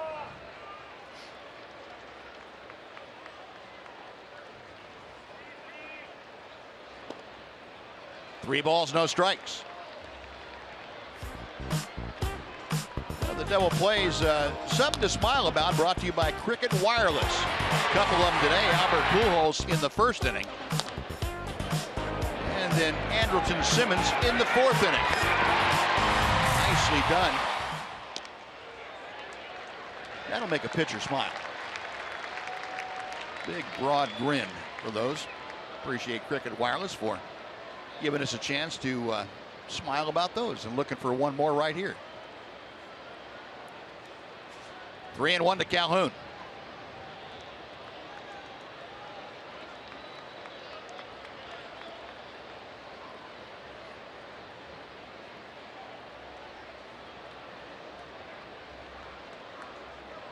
.70 pitches so far for Cole Hamels. Number 71 on the way. Lost him. And loads the bases up for Mike Trout.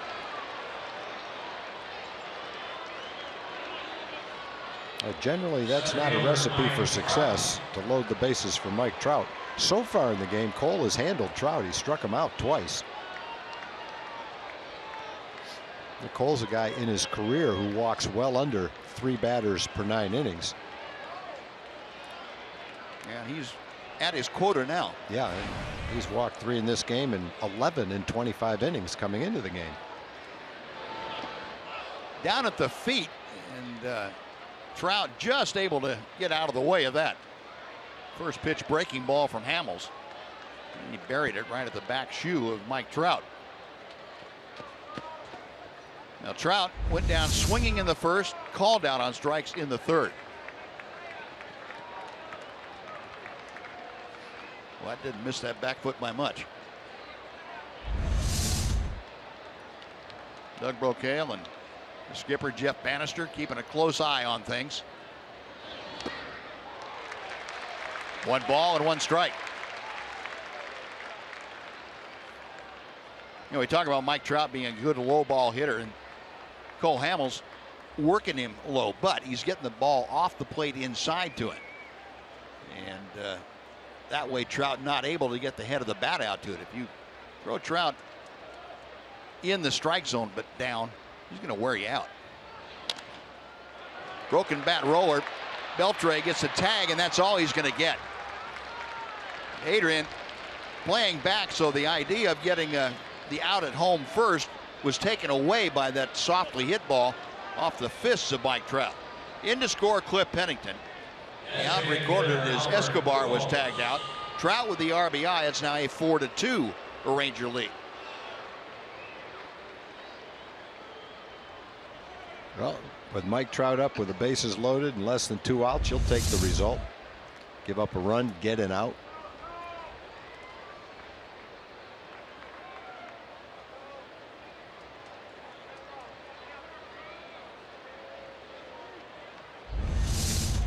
Albert Pujols, a double play grounder and a solid single to center field. 1 ball and no strikes. Calhoun, the runner at second, Trout at first.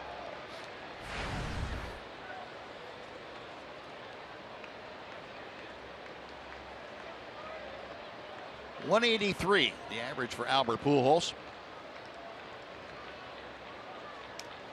Saw him hit his 566th career home run here last night.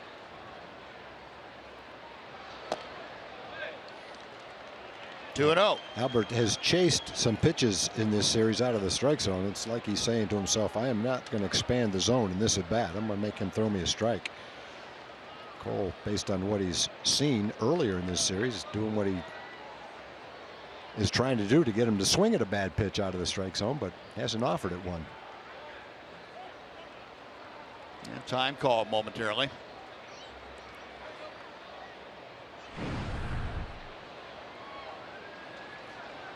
Hamels reading the signs. He is set.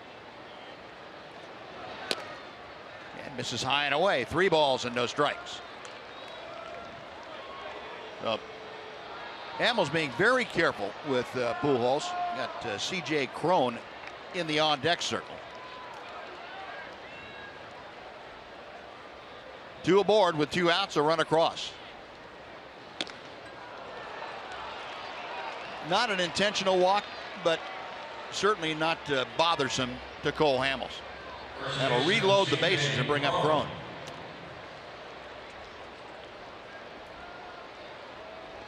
Tom Wilhelmsen getting loose and doing it in a hurry out there in the Ranger bullpen. Always the concern, Cole missing a start with that sore groin muscle that could be affecting him. You miss a start even though you work in the bullpen a couple of extra times. Still not the same as being out in competition. Cron 1 out of 2. It just slices off the inside corner.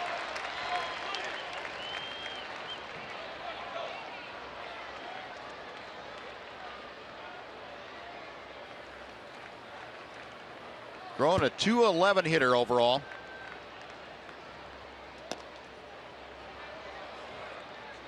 One and one.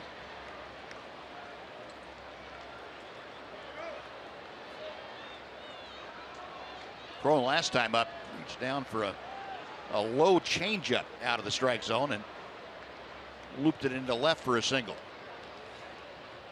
He's got Calhoun at third, Trout at second, Pujols at first.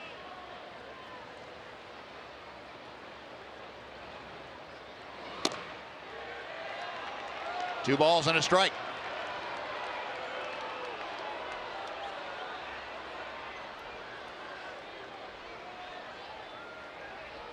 And our steel pitch tracker showing you that not missing by a lot, but certainly enough.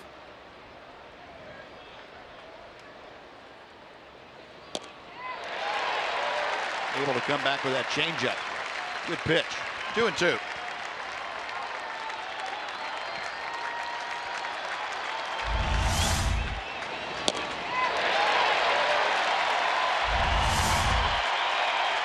The crowd now getting behind Cole Hamels and the hometown Rangers. Loop to right field. That's in for a base hit. Here comes Trout around third. The throw is offline. Trout slides in. A couple of runs on the single by Crone, and we are dead even. It's now 4-4.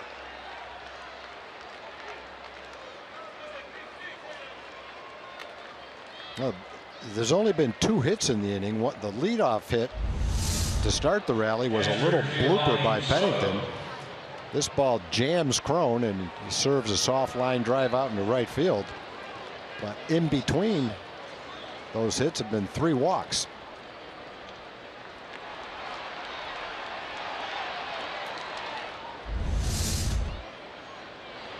Giovanni Soto takes ball 1.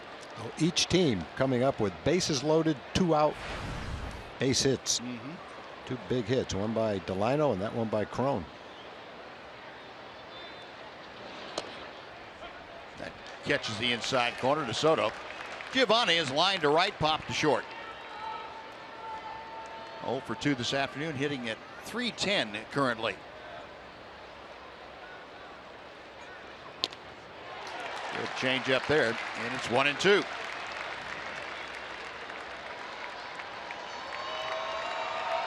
Hamels trying to shut that barn door, get the Rangers back to the dugout and then to the plate.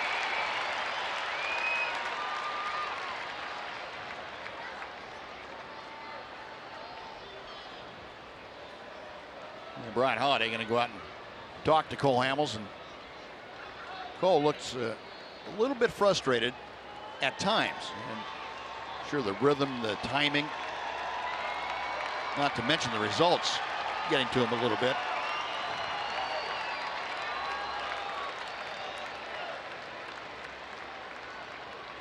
Got him swinging. And back of that changeup. Soto gone, but the Angels answer the Ranger 3 with 3 of their own. They strand a couple. We played half the ball game. It's the Rangers 4 and the Angels 4 on Fox Sports Southwest.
Wednesday, May 25th, you join the Texas Rangers Baseball Foundation and Park Place dealerships for the Triple Play Game Show Spectacular.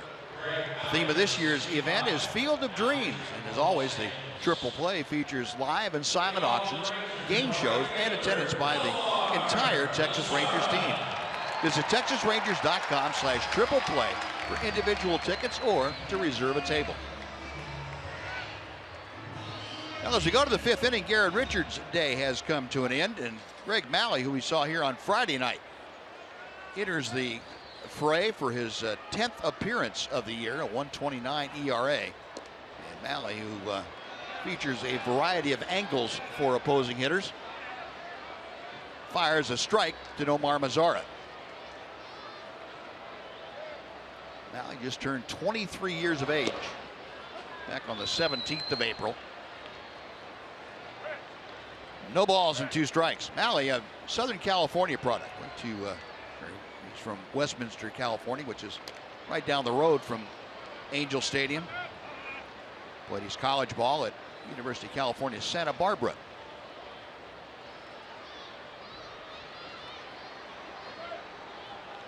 Mazara this afternoon has grounded into a double play and struck out.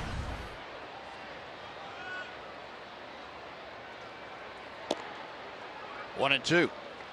Line on Garrett Richards. In his 4 innings of work, he allowed 6 hits, 4 runs, only 1 of them earned. 1 walk, 4 strikeouts. That 1 walk, however, opened the gates, along with his throwing error, for that 3-run Ranger outburst in the 4th.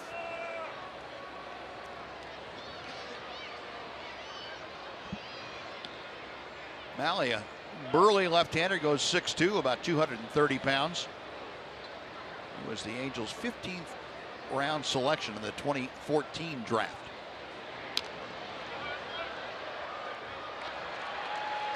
That's about as far as he can reach to the other side of Nomar to throw a pitch. He doesn't throw them all from down there. And that last one, I think he reached lower and farther than he has on most of his pitches.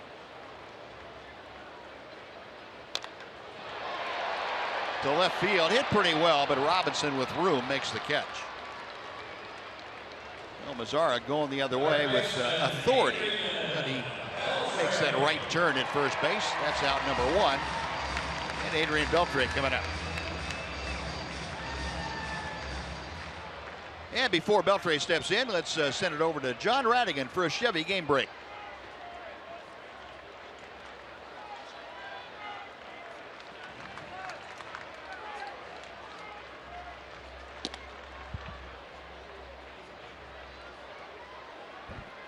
All right, John, thank you. Rangers, of course, will be at Rogers Center beginning tomorrow night. Beltre, a fair ball down the third baseline. It carries back toward left field, so Beltre will cruise into second with a 1-out double.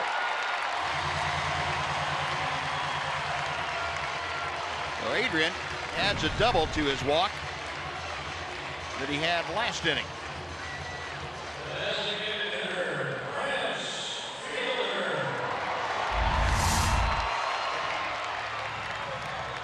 Well, it's tough to go into Toronto and play 4 games, but the Rangers will do that, and they won't have to face Marcus Stroman anyway. He pitched today. That's a good thing. Yeah. Little advance notice for you, by the way, that Tom's going to have this trip off. I will. Take some time off. Good for you. Do a little family PR while we're we're going back to Massachusetts. Spend the week with my sister and my mother. Good for you. I'll be joining Dave Raymond to bring you the action in Toronto and Detroit. Mike Scioscia trying to maneuver things around, and he's got Malley to face Prince Fielder. They're going to make the appeal that Beltre missed first, and that appeal is denied by Ramon de Jesus. And now, since the appeal was made, they're going to challenge it, and that has to be the order of things happening. If you're going to appeal that, excuse me, if the runner missed the bag, you've got to make an appeal there first, have that turned down, and then you can have the appeal enforced. See if Adrian did in fact miss that first base bag. Touch the corner right there. Looked like it. Looked like it. I don't see how it can get overturned. There's no way you can see daylight between his foot and the bag. When your foot hits the ground at that angle, it slides slightly to the right anyway, so even if it came down without touching the bag, as he pushed off, it probably moved into the corner of the bag. If that's the only camera shot, hard to see the possibility of overturning it. Let's check it again. Magic of television, we can make it enhanced a bit. That's touching the corner right there. I think what we need to do for plays like that now is put a sensor in all the bags. You can feel it. I've never known a hitter that, I mean, if you miss the bag, you know you missed the bag. Right. No hitter is not going to go back and touch first base and lose a base hit if he knows he missed the bag. Here's his chance to look at from the other. Yeah, put those two together, and that foot has to have slid against the bag somehow. I would think so. So the appeal comes down that it is denied. The Angels' challenge is denied, and Adrian did indeed touch the bag. The call is confirmed by Replay Command Center back in New York. Adrian said, what's the deal? All of us fast runners cut it as close as we possibly can. That's cutting it pretty close, though. Yeah, it is. So here's Prince with a chance to give the Rangers the lead again. Swinging strike one. Fielder 0 for 2, but he has scored a run. He flied out to left field in the second. Last time I've got on a fielder's choice and came around to score on Delino to Shields. 2 out, 2-run single. 0-2. And again, the Angels now with Malley on the mound go into an overshift with Fielder. They give the complete shortstop hole all the way from the bag to over to Escobar, which is about 60 feet. 2 gone. On to third goes Beltre as Fielder grounds out, and Ian Desmond will come up. Left fielder Ian Desmond.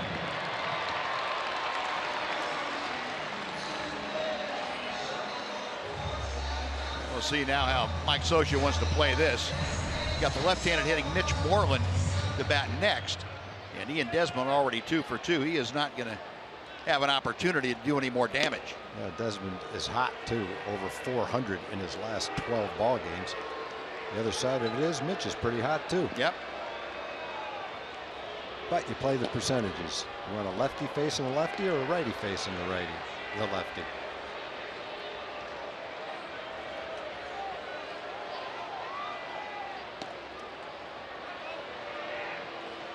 Well, Gary Richards walked 1 in his time on the mound, and Malley now with the intentional pass will add 1 more to his total. So Desmond, the intentional walk. Rangers now with runners at the corners as Mike Scioscia playing the percentages to bring up Mitch Moreland with 2 outs and runners at first and third. Now batting first baseman Mitch Moreland. Moreland an RBI double back in the second inning. It is shot down to the right field corner to bring home Ian Desmond.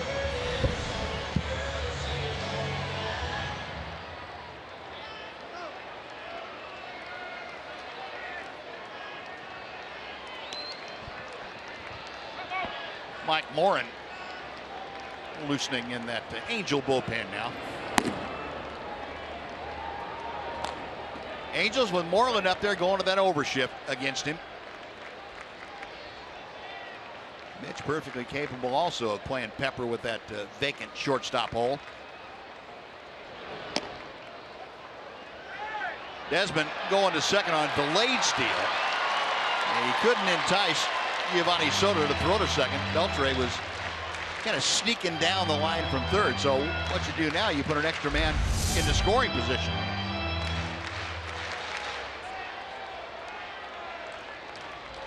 A little delayed steal action. You saw the secondary lead, a couple of hops, timing it, and then taking off. Desmond gets a stolen base. 0-2 to Mitch.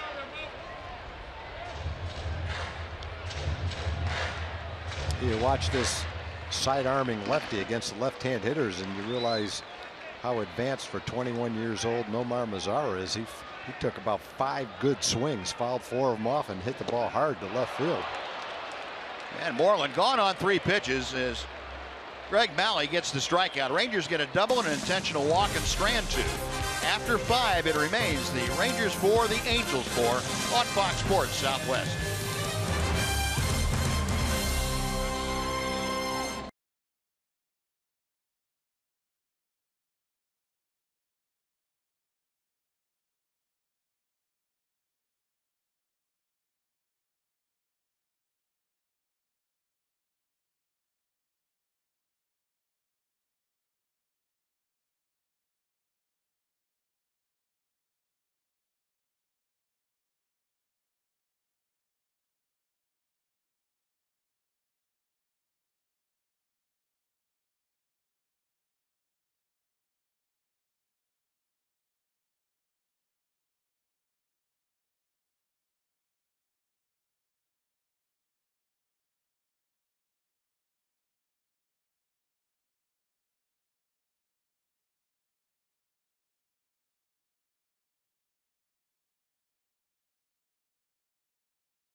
The Chicago White Sox on Wednesday, May 11th. It's a 1:05 game, so why don't you all take a long lunch, come on out to the ballpark, and enjoy all the dollar hot dogs you can eat, courtesy of Texas Chili Company. Visit TexasRangers.com for tickets, or you can call 972-RANGERS and come on out and get all the dogs you can for $1 each. Well, a 4-4 ball game, and this game has now been turned over to the bullpens. Angels went to their bullpen. Garrett Richards after 4. Cole Hamels went 5 and struggled a bit in the 5th inning, so he is gone in favor of Tom Wilhelmsen. Wilhelmsen facing the bottom third of the Angels order and pumps in that fastball to Andrelton Simmons. Tom in his 10th appearance of the year, 1-1. That both the opponent's batting average and that ERA are dropping precipitously. He is getting things back together for himself. 2 rough outings where he worked 2/3 of an inning, gave up 10 earned runs. For a reliever, you can spend the rest of the year trying to get that back down to respectability. Yeah. But to Tom's credit, well, he just kind of let that roll off his back like a water off a duck's back. Got to work, and he has pitched much better. 32-year-old right-hander out of the Tucson, Arizona area. 0-2 to Simmons. Little cue shot that Moreland will feed to Wilhelmsen. 1 out. Yeah, when you've got an ERA of 11.25, it doesn't look too good unless you remember that 4 appearances ago was 22.5. Yeah. So he's cut it in half. Took 4 shutout innings to do that. Yeah, 1 up, 1 away here now. Shane Robinson will step to the plate. In case you missed the Angels news a little bit earlier, they put Craig Gentry, the former Ranger, on the disabled list. He had some back problems and brought up Shane Robinson.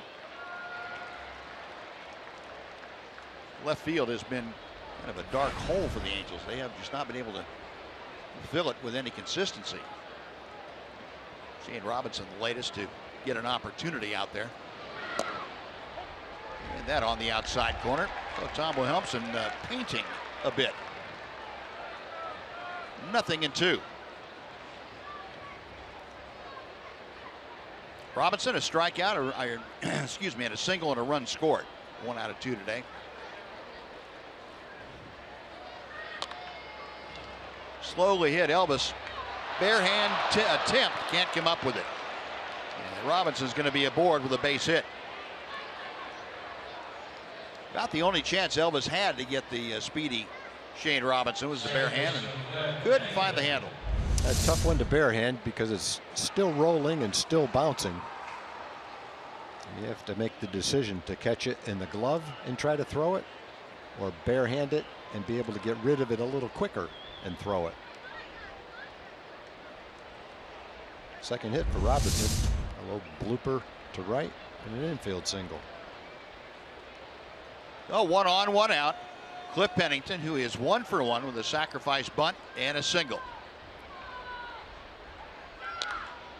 Up the middle, right by Wilhelmsen into center field. Robinson not stopping at second. He's going to continue to third.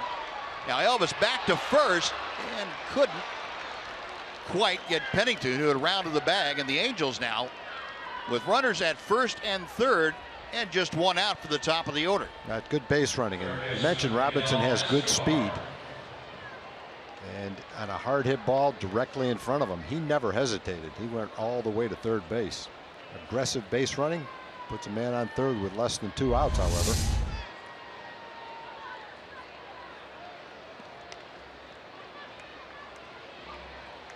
Never thought about stopping. No, sure didn't.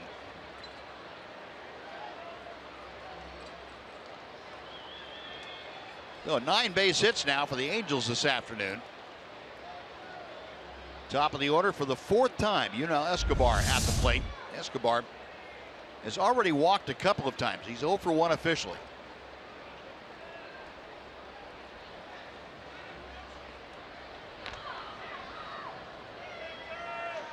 Wilhelmsen, a pretty good move for a tall guy, and most of the time tall right-handers have a hard time having a quick move because they're long arms and legs, hard to get in position to make a throw over there. But Tom, pretty quick with his feet.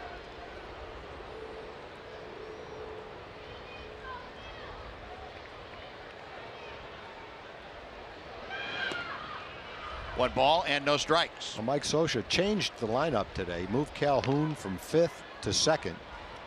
Calhoun has 2 singles, a walk, a run, and an RBI batting 2nd. Put Shane Robinson in left field. He's had 2 hits, scored a run. Gave Pennington a chance to play second base, and he's had 2 hits and scored a run. So the maneuvering with the lineup paid some dividends.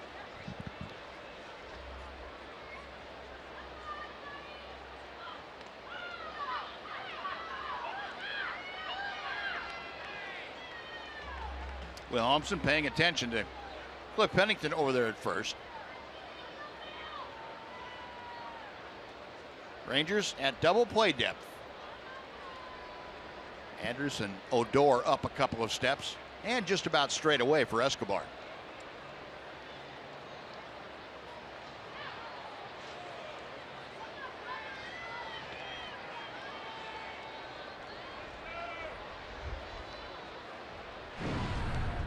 A 4-4 game. Tom Wilhelmsen trying to keep it right there.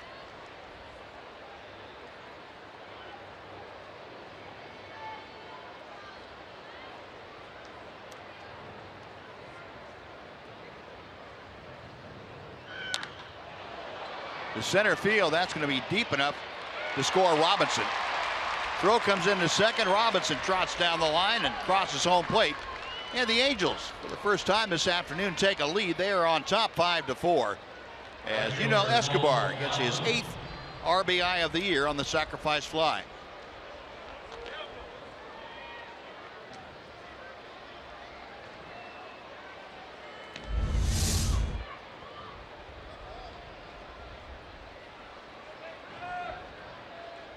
There's Steele pitch tracker. Showing that caught a lot of the plate. Escobar made Wilhelmsen pay for it. Here's Calhoun now with 2 outs. Nothing in 1.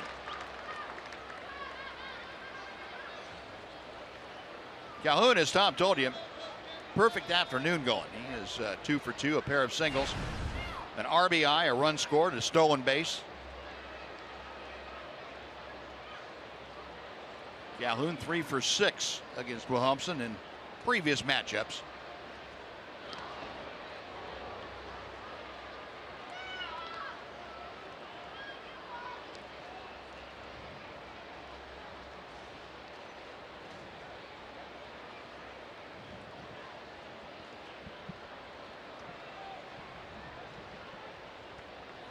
Wilhelmsen ready. Again, a check at first. Calhoun, a towering fly ball to right center. Delino ambling over, makes the grab. That will do it. But the Angels take the lead. They get a run on 2 hits and leave 1. After 5.5, it's now the Angels 5, the Rangers 4 on Fox Sports Southwest.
Well, it's time now for the Sonic Slam Inning, brought to you by Sonic. Today's jackpot is worth $2,100 and dinner for two at Sonic Drive-In. If a Ranger hits a home run during the inning, Tony Wood from Louisville will win $2,100. And if a Ranger hits a grand slam this inning, Tony is going to take home $25,000. You can register at any participating Sonic restaurant. Well, Rangers now trailing for the first time this afternoon. 5-4, Angels on top. Elvis Andrus, Ryan Holiday, and Delino DeShields, the bottom third of the Ranger order, to face the new Angel pitcher. That is Mike Morin. Morin appearing in his 14th ball game, a .289 ERA, and opponents hitting just .222 against the young right-hander. Elvis takes strike one. Morin worked an inning last night. Elvis was the first hitter he faced last evening, and Elvis grounded to third. And he's going to ground out to short here as Simmons comes up firing, one out. Elvis retreats to the dugout, 1 for 3 today, and bring up Brian Holiday. Morin, basically fastball changeup, but he exhibited a pretty good curveball last night too. Adding to his repertoire a bit, or at least refining it. Morin the last couple of years has been a pretty good workhorse for the Angels. Spent a little time last year on the disabled list, but the Angels, he had 47 appearances last year, 60 the year before. Holiday 0 for 2 this afternoon. Towering fly ball to left, just got it underneath it. Robinson waiting for it to come down. That is out number 2. Sounded good off the bat, but a little too much altitude. Yeah, had a good swing at it. Pretty good pitch to hit. Didn't quite get it. Though with the bases empty and 2 away, here's Delino DeShields. Delino last night against Morin fouled out to first base.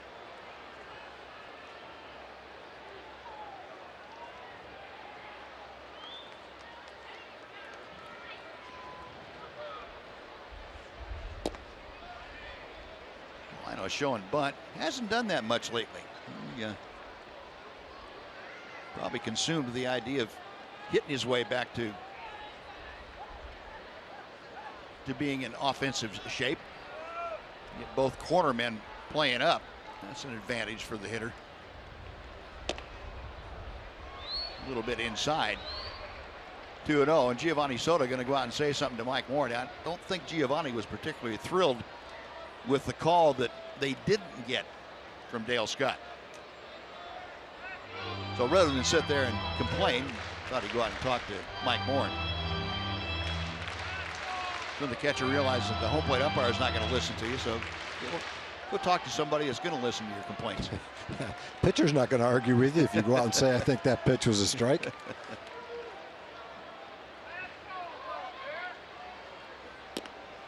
There is a strike. Right. Just on the outside part of the middle. 2-1.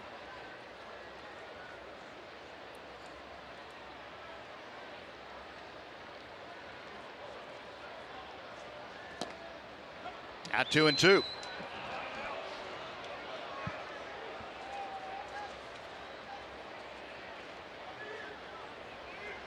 Delino currently at 228. He had that big 2-out, 2-run single in the 4th.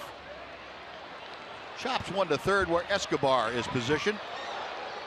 And that'll do it. So Morin comes in, has a 1-2-3 6th inning. Rangers gone, and we're moving on to the 7th at Globe Life Park. It's the Angels 5 and the Rangers 4.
Now for our 4-game summary, and Mitch Moreland got the Rangers going. He had an RBI double in the 2nd inning, bringing home Ian Desmond for Mitch, his 12th RBI of the year. And then Delino to Shields, a huge 2-run, 2-out single that capped off a 3-run outburst for the Rangers and put them up 4-1. The Angels came back though and answered. C.J. Cron topping off the 3-run inning of their own as he had the 2-out, 2-run single. That made it all even. The Angels added one more on a sacrifice fly in the 6th, have that 5-4 lead as we go to the 7th inning, and Sam Dyson has come out of the Ranger bullpen to take over. Dyson appearing in his 11th game. The opposition hitting .257 against him, .270 ERA. And Mike Trout starting things off, takes that slider. He was not really sure that was going to be a slider when he saw it. He was backing out a little bit. That's a good slider, too. Yeah. Trout, an RBI on a fielder's choice in the 5th inning.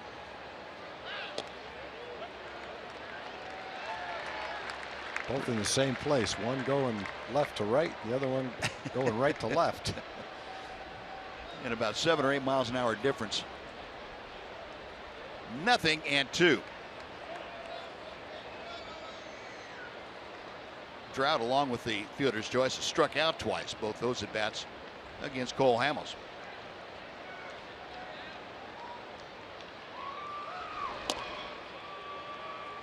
One ball, 2 strikes.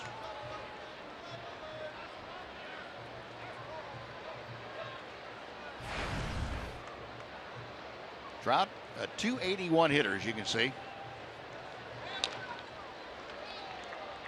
Stays alive, tipping that power changeup. Angels 5 runs on 9 hits this afternoon. The Rangers 4 runs on 7 hits. Both starters, Cole Hamels and Garrett Richards, will have nothing to say about the outcome of this ball game. Shot foul down the first base side.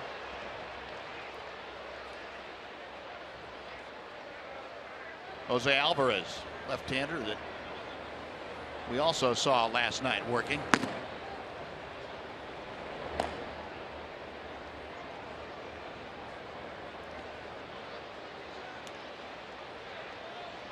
Still 1-2.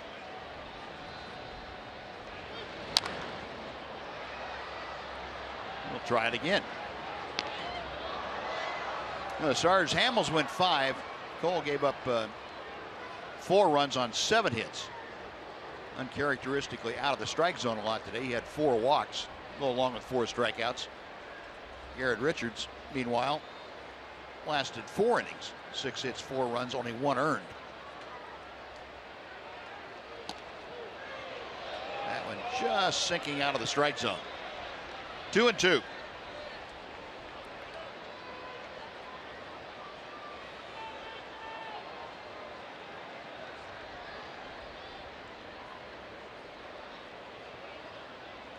Time called.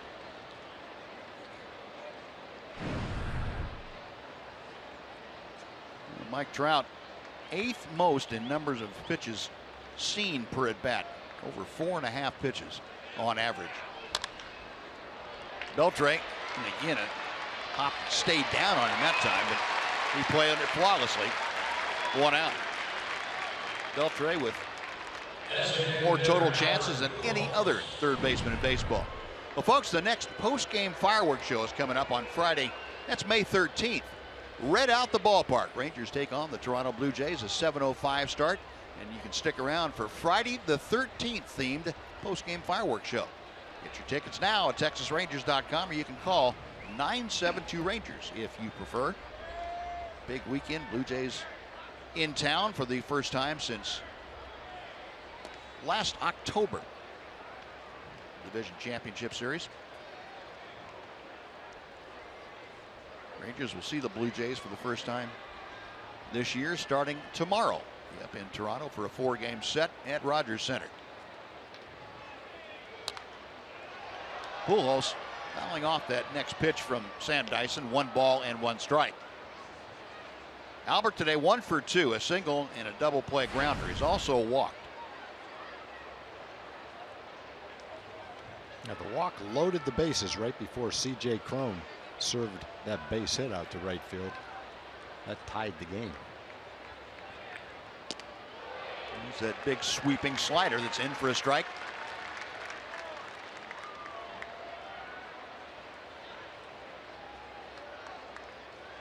Yeah, and that inning you're talking about, Tom, that was when Cole really fell on hard times command-wise.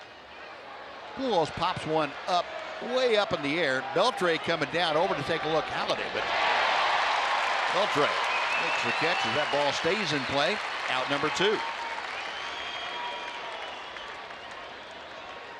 Yeah, that 5th inning today, that's probably as wild as we've seen Cole Hamels in a regular season game. Yeah, he just looked like he's a little bit out of sync. Couldn't make the pitches he was trying to make.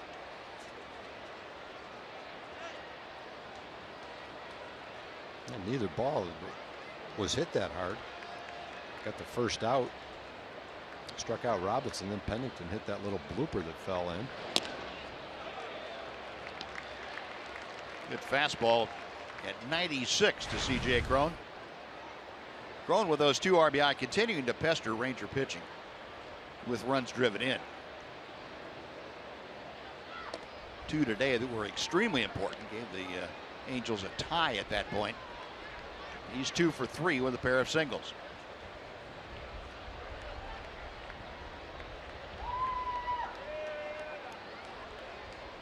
The 1-1 pitch. Tough combination. Sam has that thing working both ways.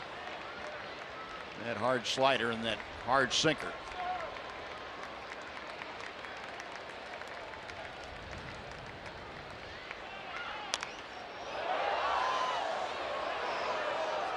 And then just pop it up a little bit more at 98. Got Cron shaking his head. Glad to get a piece of that ball. Yeah.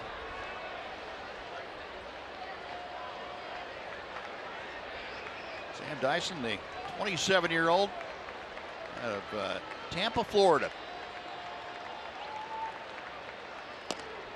Call strike 3. Well, Cron, not much of a chance there. And it's a 1-2-3 inning. Dyson has the Angels gone. 5-4 Angels as we take the stretch at Globe Life Park. Now let's join Chuck Morgan as he introduces God Bless America. Your attention, please, ladies and gentlemen. Will you please rise and direct your attention now to the area behind home plate and welcome Lauren Hedrick. In honor of the servicemen and women stationed at home and around the world, Lauren will now perform God Bless America.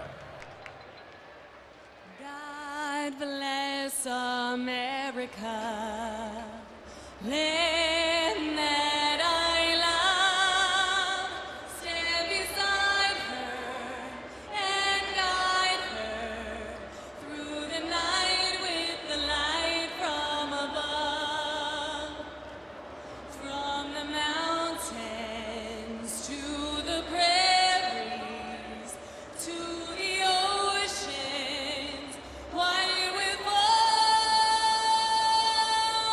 God bless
Fox Sports Southwest wants you to show your mean green pride out here at a Rangers game.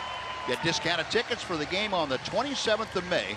That's against the Pittsburgh Pirates. The first 3,000 fans with a North Texas ticket in the park that night get a free Rangers cap in mean green colors. Go to TexasRangers.com/UNT for details. Jose Alvarez on now his 13th appearance of the year. And he will face the top of the Ranger order. So Alvarez for 1 2/3 innings last night.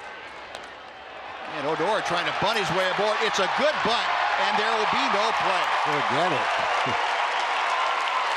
That's something we haven't seen Rugnet do very often, but that was well executed. Yep, leading off an inning against a left-handed pitcher.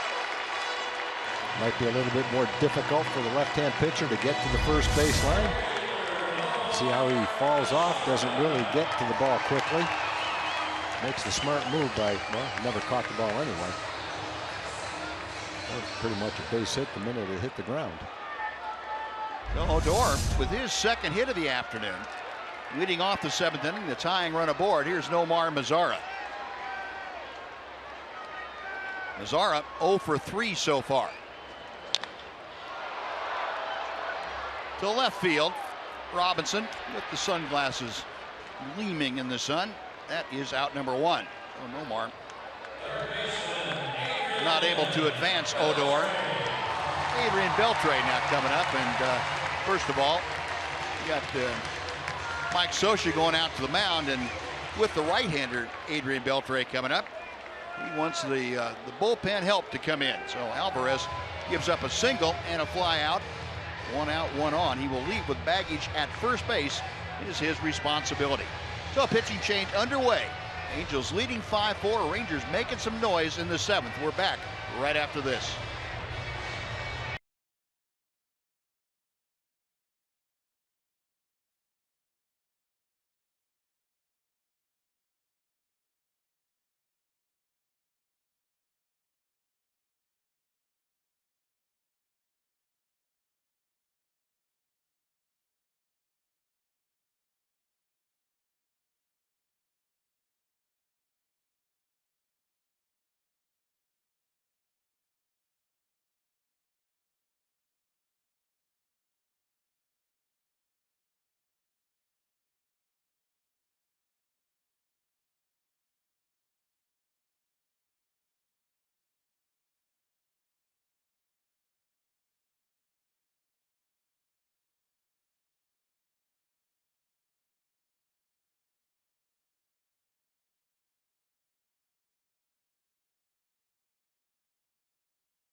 Any place. That's not fair. Yeah. Well, Fernando Salas has entered the ball game now to face Adrian Beltre. 1 on, 1 out. Salas appearing in his 12th ball game. 2.92 ERA. League hitting just 190 against the right-hander, the 30-year-old. Then with St. Louis and the Angels, and delivers a strike to Beltre. Adrian this afternoon, a double and a walk. 1 out of 2 officially. Rugnet Odor at first base. Rangers trailing by a run here in the 7th inning.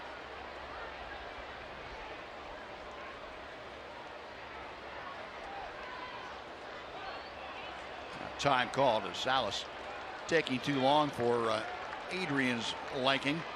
Beltre just 1 out of 3 against Salas in his career. Odor with good speed, obviously, at first base. He is carrying the tying run over there.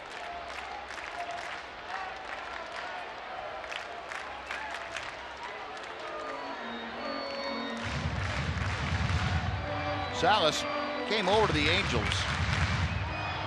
before the 2014 season.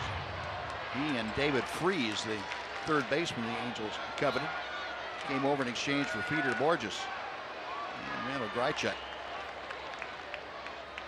0-1 pitch coming. There goes Odor. The pitch is high. The throw is in time. They got it. And Rugden not quite so sure. He's looking back toward the Ranger dugout. And Jeff Bannister on the top step holding his hand up said, oh, wait a minute now. We might want to take a look at that. We'll take a look at it first. Pennington slapping that tag down right on the helmet, and sure looks like he's out to me. Yeah, I don't think that'll get through the review process.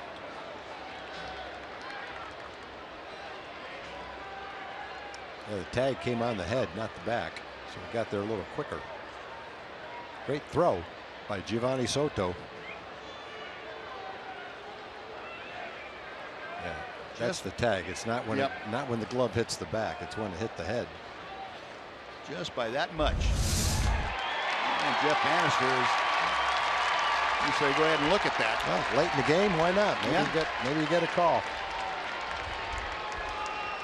So we'll have a manager's challenge here. Bob Davidson, the second base umpire who made the call, will come in along with Dale Scott, the crew chief. And this is one of the angles, one of the views they will be looking at. And I wouldn't think this would be a terribly long delay.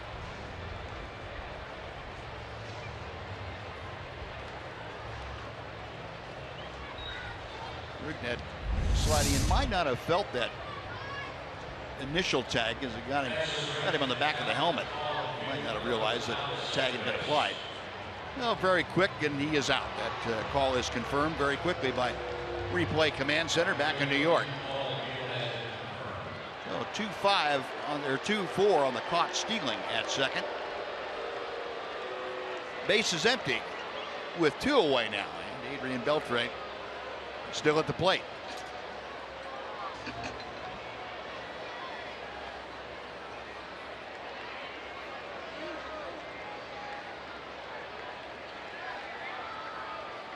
Salas peering in, Soto with the signs. The 1-1.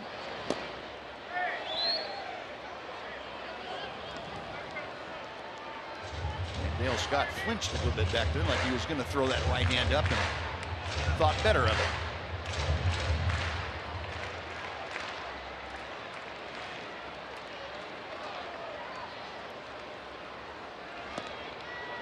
Three balls and a strike.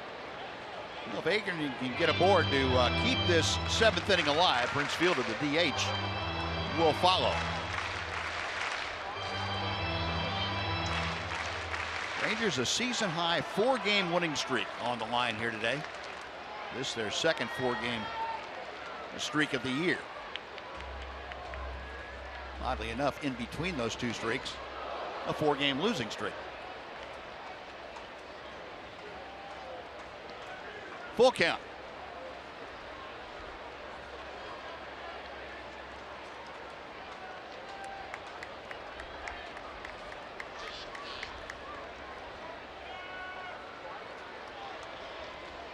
Salas ready for the payoff pitch. Shallow center field. Pennington going out, can't quite get there. And Adrian has his second hit of the afternoon. Give Prince a chance to hit with a man on base.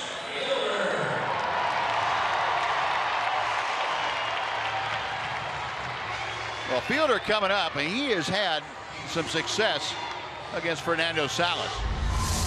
Prince with 7 official at-bats against Salas. He's 4 for 7. You get a look at Adrian's little looping drive just out of Pennington's reach, and that sets the stage for Prince to come up as the go-ahead run.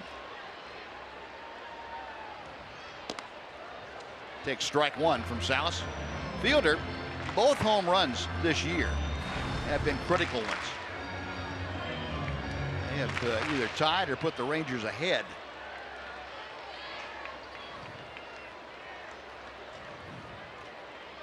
I beg your pardon, both of them have put the Rangers ahead.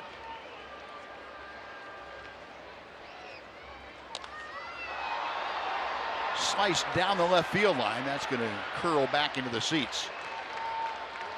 Now Prince down on the count at no balls and 2 strikes.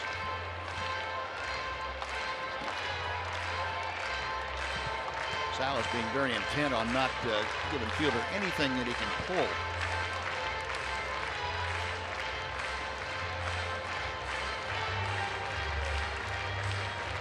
So our pitch tracker there, 1 and 2, both on the outside part of the plate. Nonetheless, the Angels in that overshift with Fielder at the plate.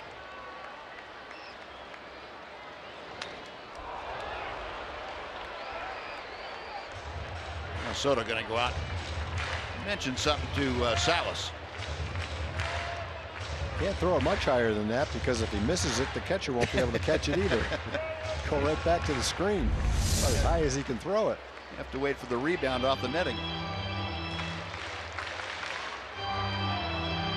You know it's about at the limit when it's almost off the pitch tracking screen.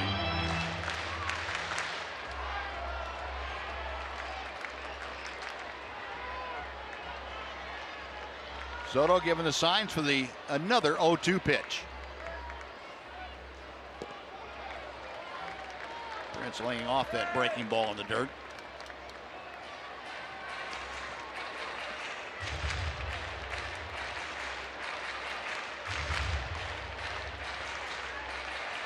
Fielder, who crossed the 1,000 career RBI threshold on Friday night. And his father Cecil now just the second father-son combo to have 1,000 RBI each. Cecil had 1,008 in his career with the Detroit Tigers. Bobby and Barry Bonds, the only other father-son duo to accomplish that.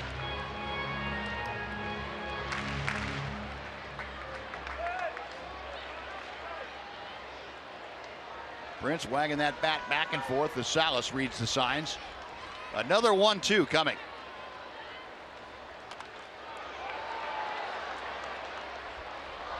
Oh, what a play. Usher was walking down the aisle, saw the ball in the air, took 2 steps and caught it. Guy's played some ball before. Watch this play. Right there. Right there. Routine play. Line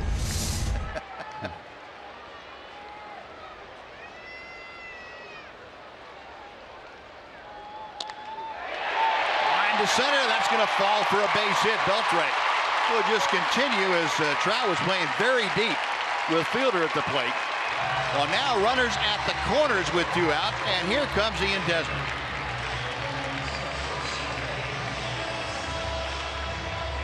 Good job by Prince Fielder of fouling off some tough pitches. Giovanni Soto saying, get that ball down here any place, but it wasn't down where Soto wanted it. If that catcher starts giving you that kind of thing, he wants that ball in the dirt. Yeah. Don't worry which side of the plate you throw it on, just bounce it. Exactly.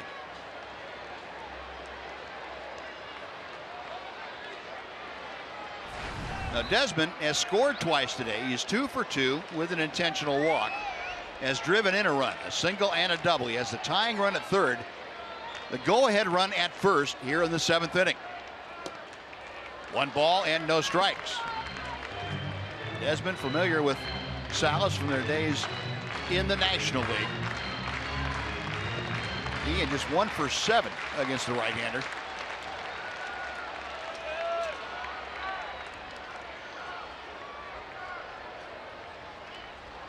Salas ready. 1-1. Seeing more and more clubs now with this Ranger team refusing to throw fastballs in crucial situations. Boy, after watching Ian rip those two 95-mile-an-hour fastballs to center, I can't say that I blame him. No. Nope.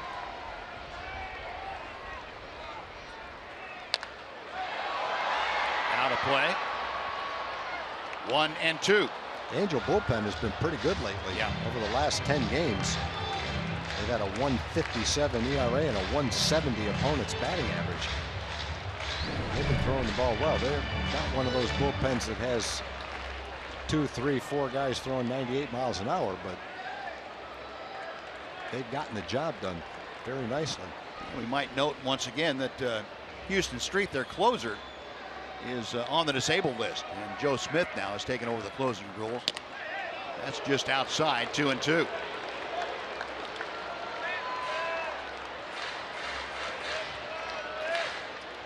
Mike Scioscia really has some defensive alignment setups. Just a step or so to the left. And Pennington moving a couple more steps. 2 balls, 2 strikes, 2 on and 2 out. Full count. No more lefties in the bullpen. They've used both of them. If Ian works a walk, we'll have to face Mitch with the bases loaded. And with 2 outs and a full count, Prince Fielder will get the advantage of a running start from first. He scored on a Desmond double the other night in a similar situation.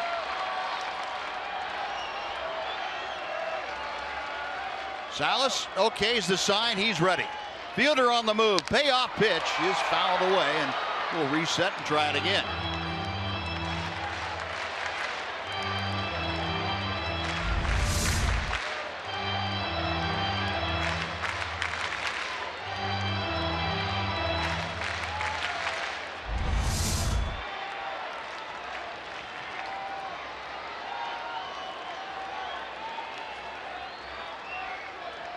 Again, Salas ready.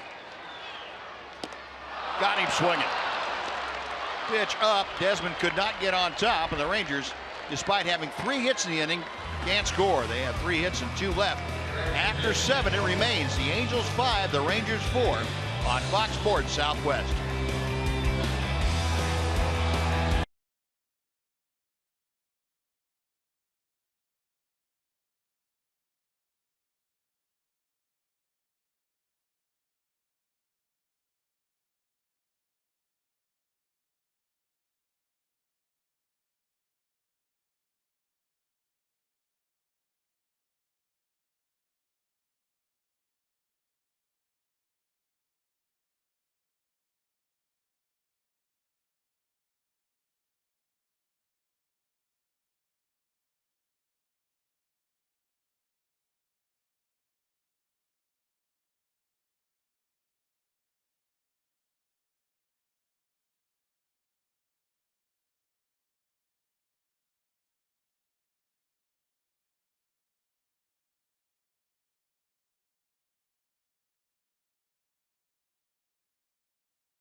Mark, Buzz, and Tom, time for the Progressive Fan of the Game. We got to give it to Denise, first grade teacher at Peace Elementary in Dallas. She decided to bring her first grade class here to the game. Denise, congratulations. This is their first game ever, right? Yes, I brought them out. They have never experienced baseball or the Rangers, so decided to give them that experience. There you go. Here's the bag. Hope you guys have fun?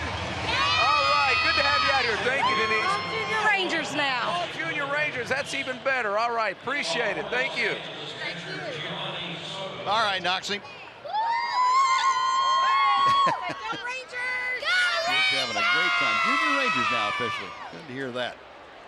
Jake Diekman has come out of the Ranger bullpen to take over here in the 8th inning.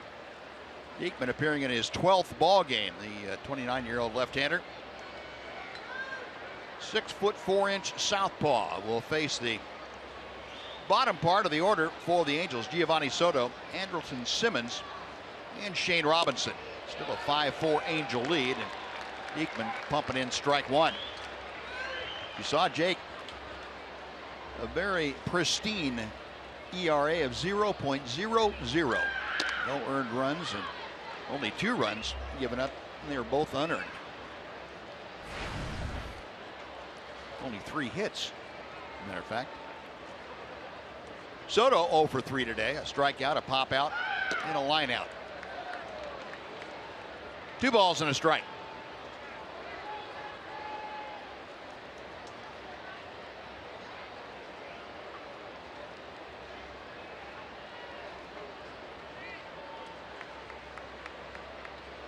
Diekman back to the plate, and Soto drives one to deep left field. That ball is gone.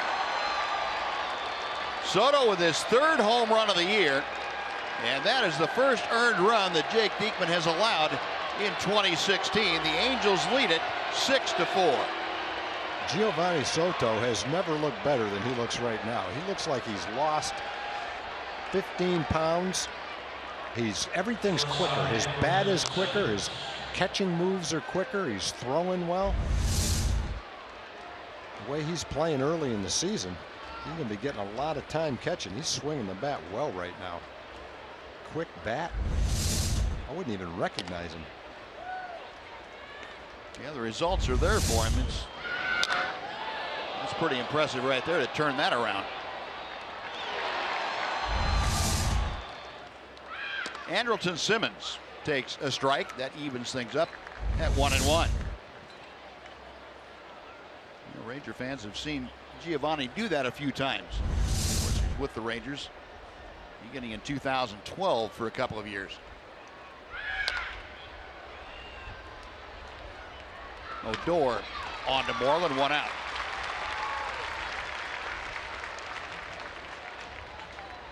Next will be Shane Robinson.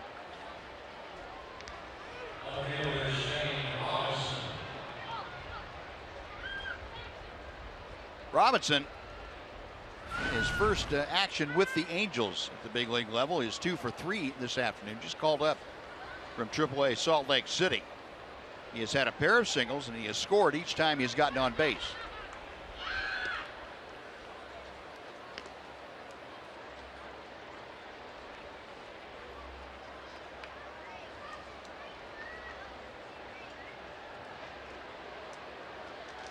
Diekman back to the plate. Shane Robinson, as I mentioned, a 31-year-old. He has been around the game of baseball for quite a while. Originally with the Cardinals. He was a 5th-round selection in the 2006 draft by St. Louis. He was with them until his release after the 2014 season. Signed as a free agent with the Twins.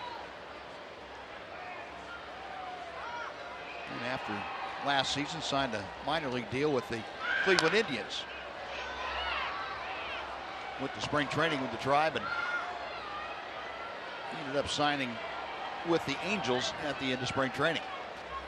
He got the start today, and he scored a couple of runs. It looks like now Shane Robinson and Rafael Ortega, who we saw the first couple of games, left-handed hitting left fielder, will platoon out there. 2 balls and 2 strikes.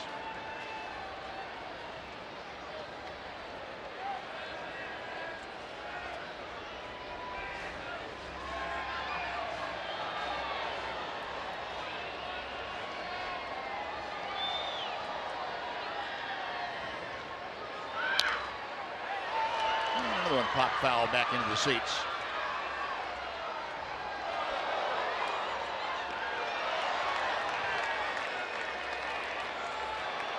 Rangers trying to cap off what would be a very good homestand. They won 2 out of 3 against the Yankees to open it up. Won the first 2 games against the Angels, looking for the sweep that would make it a 6-1 homestand. Jeff Anderson's ball club playing extremely well coming out of the month of April with a 14-10 record. And there is ball 4. Robinson takes the walk, so he is aboard for the 3rd time today. And Cliff Pennington now will step to the plate. The Rangers doubled their win total from last April. Last April was a 7-14 disaster. They turned that around this year at 14-10. Leading the West coming into play by a half game today over Seattle. Mariners trailing Kansas City, that ball game in the 6th inning up in the Emerald City. Cliff Pennington a couple of hits. Perfect afternoon, 2 for 2, facing Jake Diekman.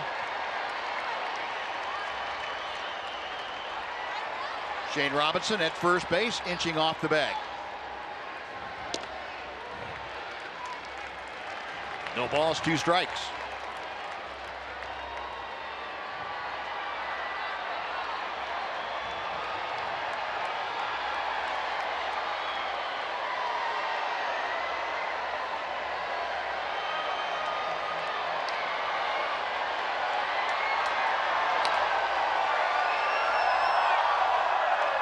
Play to the right, and the count remains 0-2.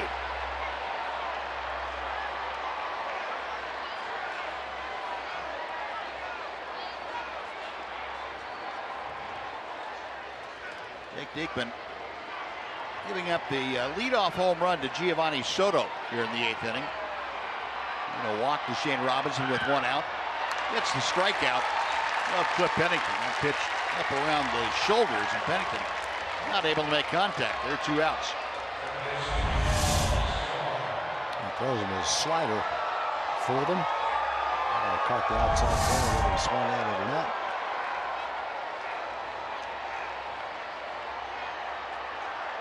Go back to the top of the order. Yunel Escobar up for the 5th plate appearance of the afternoon. He is 0 for 1 officially. He's had 2 walks and a sacrifice fly. It's that good tailing fastball for strike 1.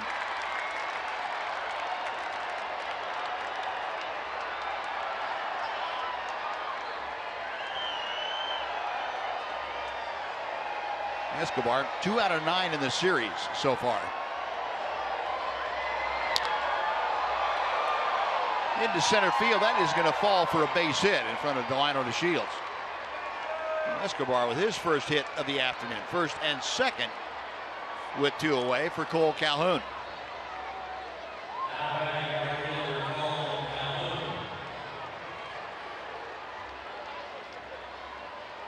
With Escobar's hit, now the Angels with 11 base hits this afternoon, and Rangers have 10. Calhoun has 2 of those 11 hits, singled in each of his first 2 times up today. He's also walked and flied out.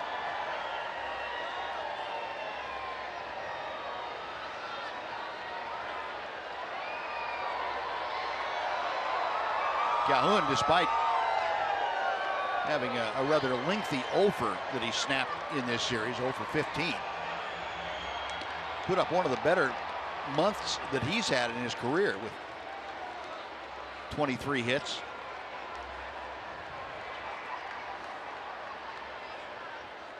And tied the highest output in a month that he'd ever had.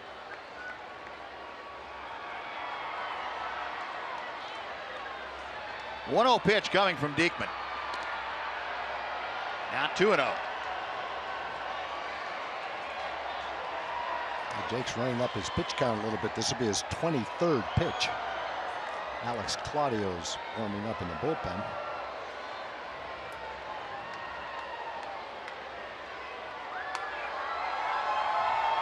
Well, Robinson at second. Holding his lead right there at the bottom of your screen. 2 balls and a strike.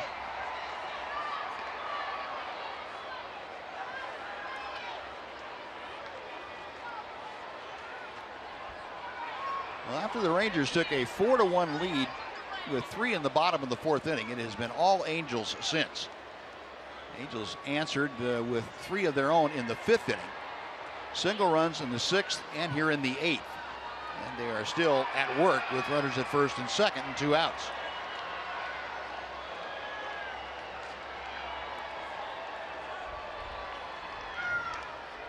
Inside all the way to the backstop. That will advance the runners 90 feet. Looked like Ryan Holiday might have gotten screened out a little bit by Cole Calhoun on that inside pitch.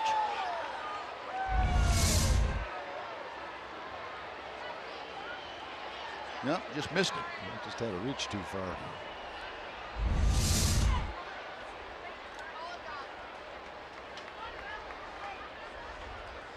They're going to rule that a wild pitch.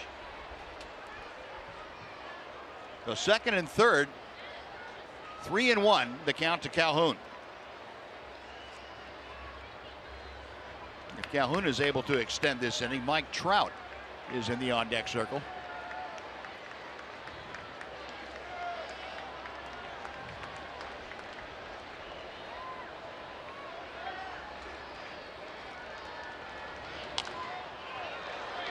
Back out of play, and that runs the count full.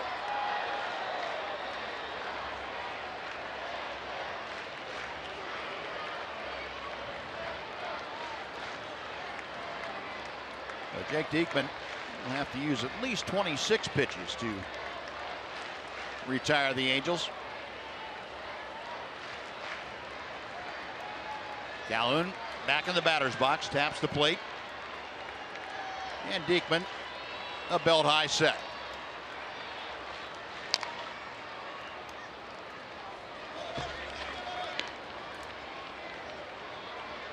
I mentioned, I think it was yesterday, Angel batters have struck out the fewest amount of times in the major leagues.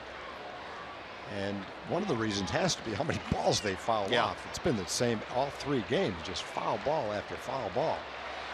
Make enough contact, it keeps them from striking out. They've struck out 123 times. The Astros have struck out 238 times, almost double. They lead Major League Baseball in strikeouts.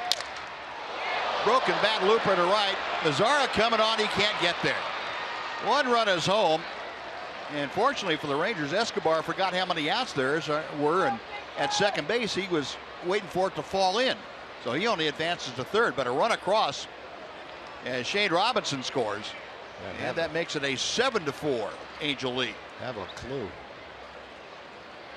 And that is going to do it for Jake Diekman. Cole Calhoun with the RBI single, his 3rd base hit, his 2nd RBI, and Alex Claudio is summoned from the bullpen. So pitching change underway. Angels making it tough on the Rangers here in the 8th inning. A timeout, and we will be back to Globe Life Park right after this.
We're teaming up to bring you savings at the ballpark all season long. Just bring a Dr. Pepper can to the box office or use the online coupon code Dr. Pepper and receive savings of up to 29% on most Sunday through Thursday games.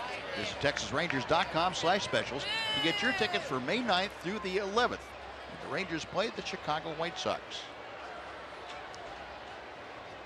Alex Claudio, side-arming left-hander, has come on. The 24-year-old inherits runners at first and third, and he faces Mike Trout with 2 outs.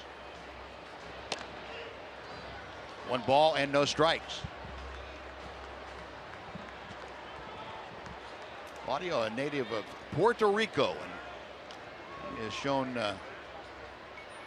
glimpses of the Rangers the last couple of seasons that changeup right there can be effective at the major league level, and it has been. It's also looked like the last couple of times we've seen him this year that he has started mixing the fastball more, mixing up speeds. You used to see him throw 2, 3, and 4 changeups in a row, and that's not the case anymore. Throws one there to Trout, who fouls it off the other way. It just appears he's developed a better feel for how to set hitters up, how to get them off stride effectively.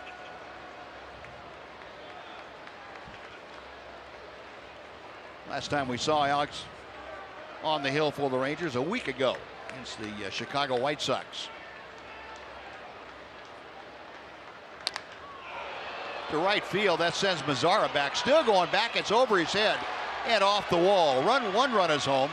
Stopping at third is Calhoun, and Mike Trout, an opposite field double. That makes it an 8-4 Angel lead. At least Escobar's feeling a little bit better. Scored anyway.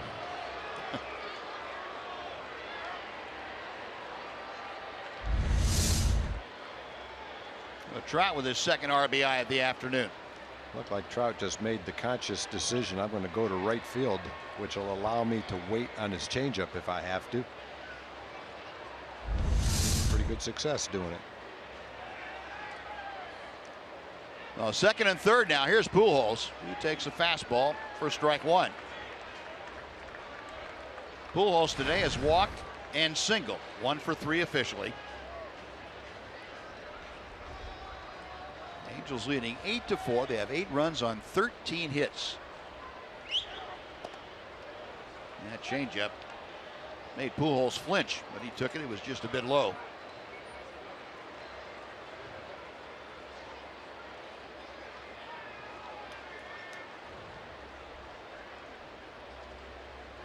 Claudio ready at checking the runners.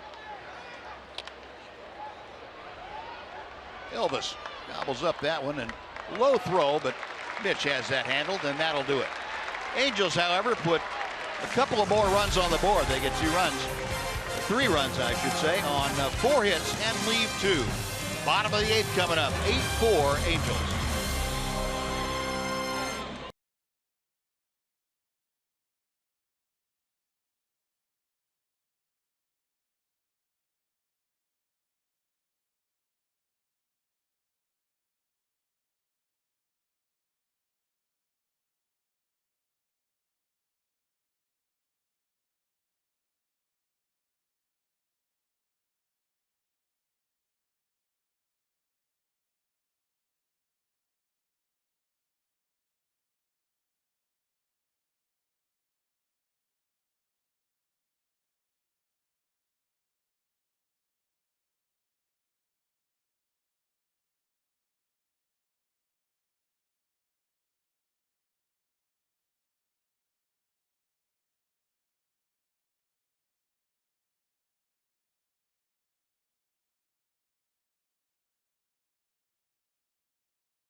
we head to the bottom of the 8th, trailing the Angels by a score of 8-4 here at Globe Life Park in Arlington. This is the finale of a 3-game set and 6-game homestand for the Rangers. It is off to Toronto to begin a 6-game road trip. Gets going tomorrow at 6 o'clock here on Fox Sports Southwest. Brugnet Odor and Josh Donaldson putting up some big numbers last season and this season. It will be the Rangers' first trip to Toronto since that memorable ALDS experience last year. Should be a good series. 6 o'clock, first pitch here on Fox Sports Southwest. A big thank you to the fine folks at AT High-Speed Internet for getting us ready for the opener between the Blue Jays and the Rangers, guys. All right, Dan, thank you. Well, Mitch Moreland leading off the Rangers' 8th inning, and now it is a 4-run disadvantage that the Rangers will try and cut into. Angels with a pair of 3-run innings, the latest in the 8th inning, opened up that chasm the Rangers face. Fernando Salas back to the hill, and Mitch Moreland 1 for 3, a couple of strikeouts and an RBI double.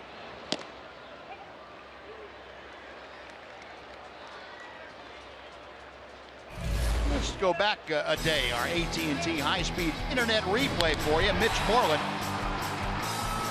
off of Matt Shoemaker deep into the night, a 3-run blast that capped off a 6-run 3rd inning for the Rangers last night. AT&T high-speed internet replay, and Mitch caught looking here at 3rd strike, and he had a few words to say to Dale Scott on the way back to the dugout.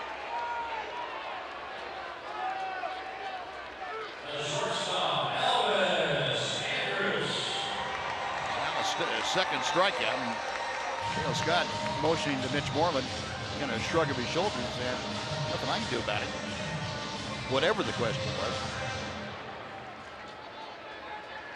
So 1 away. Here's Elvis. Andrews a single in 3 trips. First ball swinging, towering fly to left. Robinson handles that for out number 2. And now Brian Holiday coming up.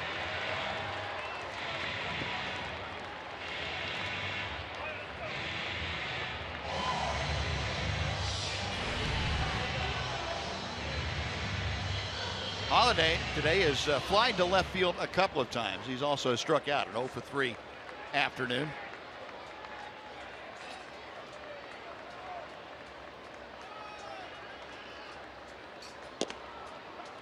Taken all the way. It's in for strike 1.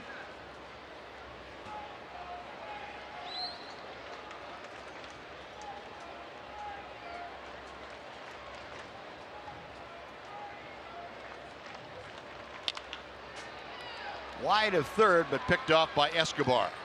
And Salas works a 1-2-3 8th inning. Rangers down in order. On to the 9th we go at Globe Life Park. It's the Angels 8 and the Rangers 4.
do as we head to the 9th inning on a sun-splashed day at Globe Life Park in Arlington. John Radigan up here in the Captain Morgan Club getting ready for Rangers Live. Mark McLemore, Pudge Rodriguez will join me here. We'll break down whatever happens and however this game ends. We will also look ahead to the Toronto series, which should be dramatic and emotional, and we'll talk about the Yu Darvish start in Frisco. He said, among other things, that after throwing 97 today, he kidded and said, I think the Frisco gun was just a little slow, guys.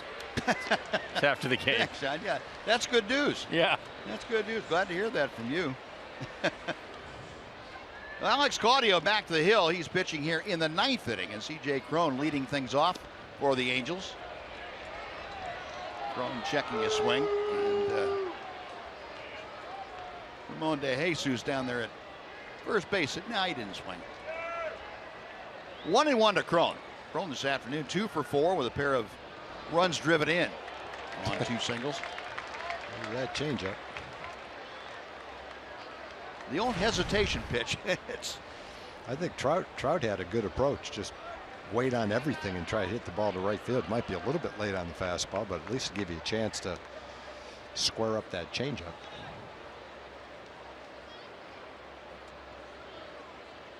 One of the few guys you see, Alex Claudio, that changes speeds on his changeup. That depends how the wind's blowing. 2-2 pitch. Full count. Cron leading off here in the 9th inning, can be followed by the catcher, Giovanni Soto.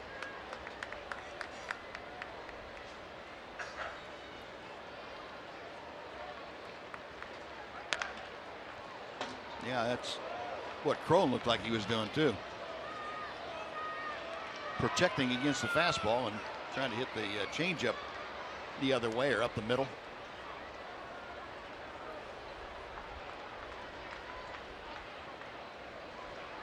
Another 3-2 coming from the left-hander. And a base hit to right. Cron had the same idea. Well, Cron's only hitting .203. Got off to a terrible start, but 3 hits tonight combined with a .345 average in his last 8 games. Shows he might be starting to come around a little bit. Got a big hit back in the 5th inning with the bases loaded and 2 outs. It was a soft single to right field to drive in 2 runs. Tied the ball game. Somebody might have reminded him, hey, you're playing against the Rangers now. Remember last year. Soto dumps a single into center field, so Giovanni with his 2nd hit of the afternoon. Back-to-back singles here in the 9th. 2 on, nobody out for Andrelton Simmons.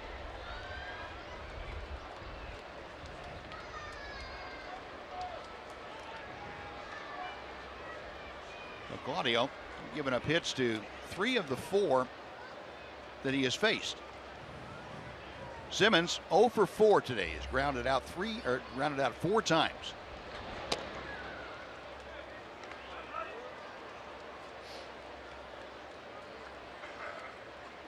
Angels now 15 base hits this afternoon, producing their 8 runs. Rangers 4 runs on 10 hits.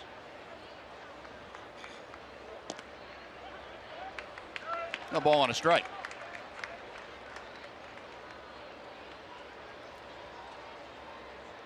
Simmons, a big acquisition in the offseason from the Atlanta Braves by the Angels. The shallow right, Odor, he's going to let it fall. They'll get 1 out at second. That'd be something if they turned a double play on that one. Turn around, fire, and get the guy going to third, too. It would have had to have been a tag play, but it looked like it was possible there for a second.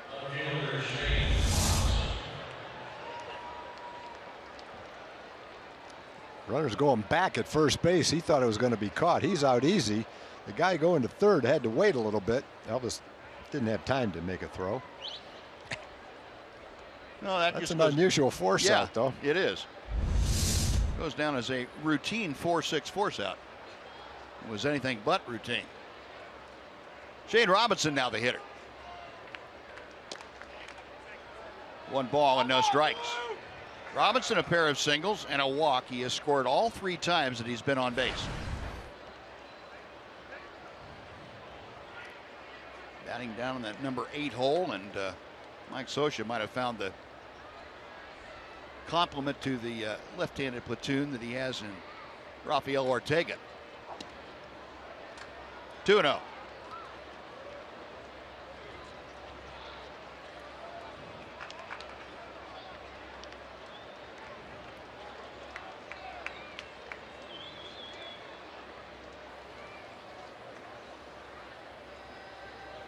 Claudio okays the sign. He's ready to work.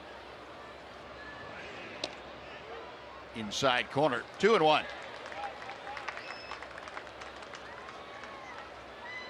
Robinson out of the batter's box, staring down at Ron Renicky, the third base coach.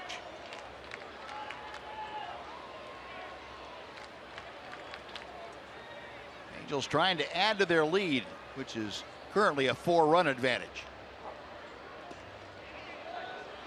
Check swing on the changeup. He did not swing on the appeal. 3-1.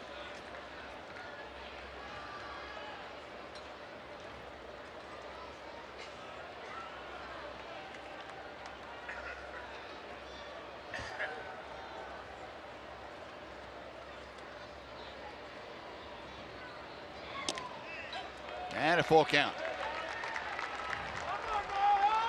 Well, we'll see now if Mike Scioscia turns Andrelton Simmons loose at first base. First and third, one away. Robinson, the number 8 hitter, to be followed by the second baseman, Cliff Pennington.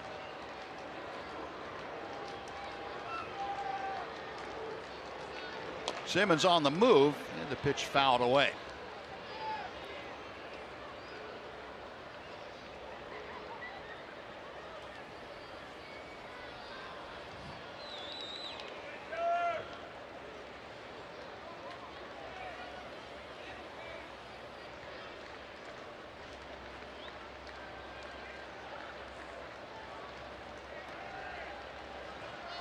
Three balls, 2 strikes.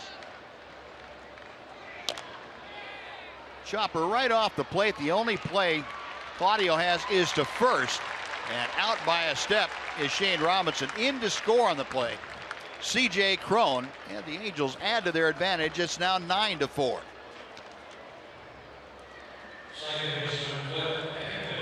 Robinson making the out, but getting the RBI.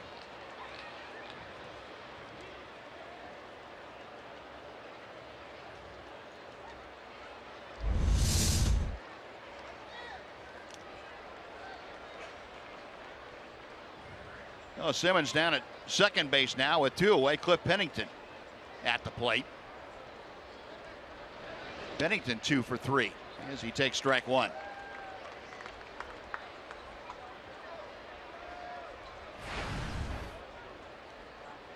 Well, the last 3 innings, the Angels, going back to what you were talking about, Tom, fouling off pitch after pitch, they have made it very difficult on all of the Ranger pitchers. They've been up a long time in the last 3 innings.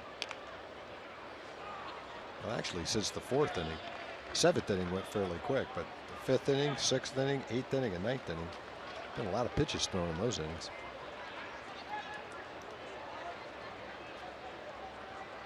Claudio ahead in the count now, 0-2 to Pennington.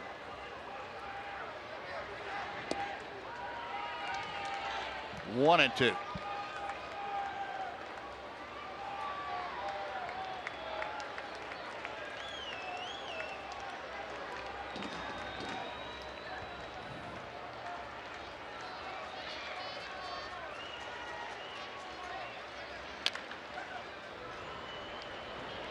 We will reset and try it again. Well, the Rangers, yes, they can come back here in the bottom of the 9th inning. Will have lost a Cole Hamels start for the first time in 15 starts. Yeah, I really didn't, after the 4th inning when the Rangers scored 3, see a 9-4 game in favor of the Angels after the 4th inning. After the Rangers scored 3, you say to yourself, good, that's a pretty comfortable lead, but give the Angels credit. They just come back and kept scoring. I want to clarify that. I want you to realize that Cole Hamels is not on the hook for the loss. He will have no decision today, but so his personal win streak of 10 consecutive games will remain alive. But the streak of winning starts by Cole Hamels for the Rangers, unless they come back and rally in this one, will come to an end. Still the second longest, tied for the second longest in Ranger annals. The only one longer was a 15-game streak Fergie Jenkins had in 78 and 79.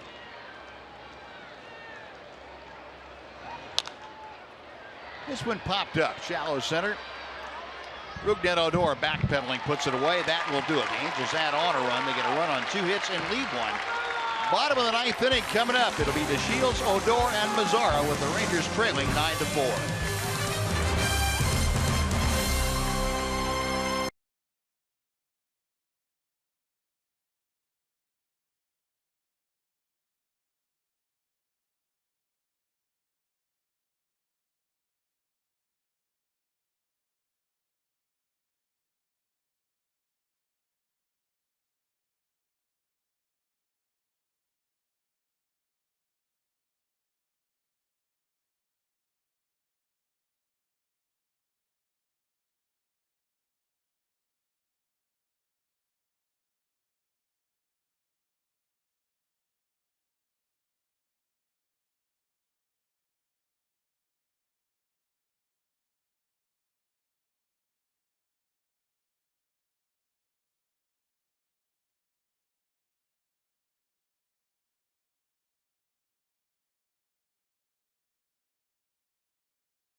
Southwest is brought to you by Southwest Airlines.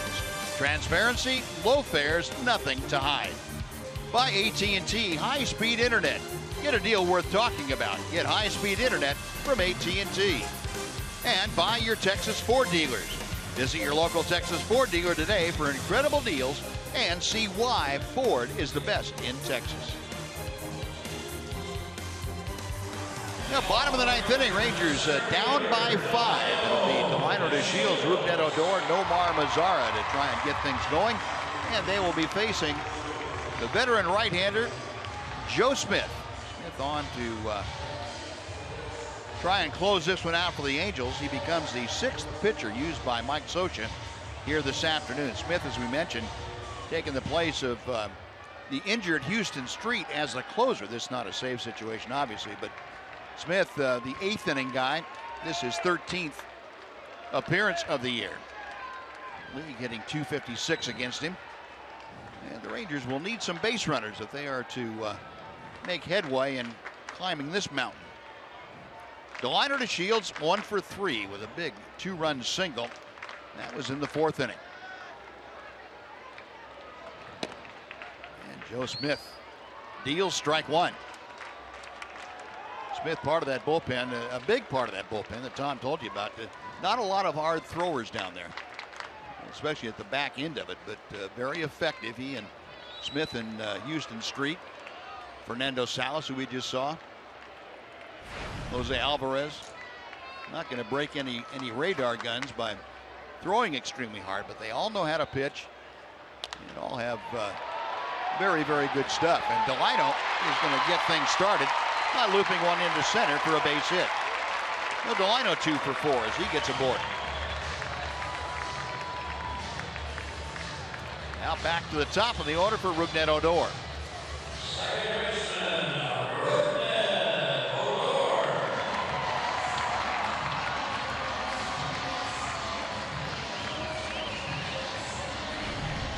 Odor a couple of hits today, had a bunt hit his last time. Both singles. He's also grounded out and flied out. saw Odor's batting average on the steady climb, and he chops that one foul. It's up to 275 now. Yeah, rookie in his last coming into the game, 20 games. He's really swinging the bat great, hitting well over 300. Increased his hitting streak to 5 consecutive ball games. 1 ball and 1 strike.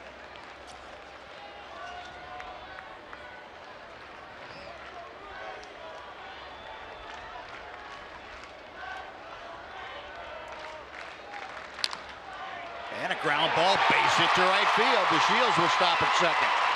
So here come the Rangers. Back-to-back singles open up the 9th inning. And Omar Mazara will try and keep things going.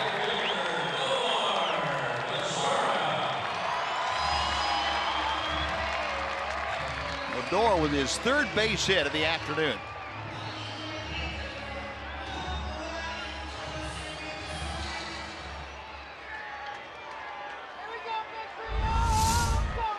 Rudned had 3 doubles in last night's game.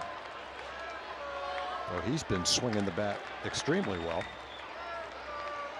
Could have had a 4th double hit, a line shot right at the 3rd baseman. Would have gone down the left field line. Mazara taking the pitch. It's off of Soto's glove all the way to the backstop. And that will advance the runners 90 feet. DeShields to 3rd, Odor to 2nd. Pass ball charged to Giovanni Soto.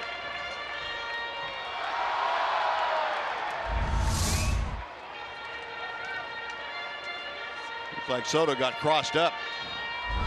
Starting to reach for a sinking and tailing fastball, and instead got the slider.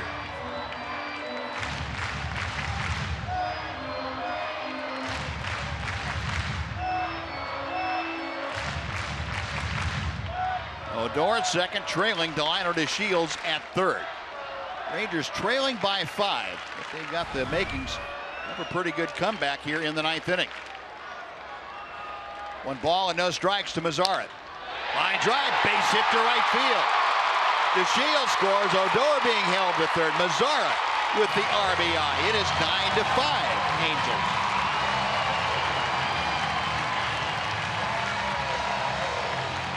Mazara driving in his 8th run of the year. As we mentioned several times, no team in baseball has had more 5 runs or more innings than the Rangers have.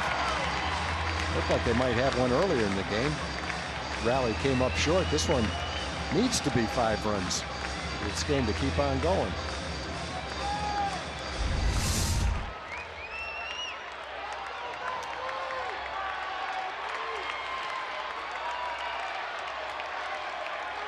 Well, 1st and 3rd, still nobody out. Here's Adrian Beltre, who is 2 for 3. He drives one to right center. Trout going back at the track, at the wall. He leaps up, pulls it off the wall. Tagging at 3rd and scoring is Odor. Beltre came within an eyelash of making this really interesting. As it is, the run scores. It's 9-6 Angels, but there's 1 out. Well, thought off the bat that ball had a chance, but then watching Trout, it's pretty obvious he was going to get to the ball. He wasn't taking any chances. He really didn't have to jump, but might have been the easiest way to make the play.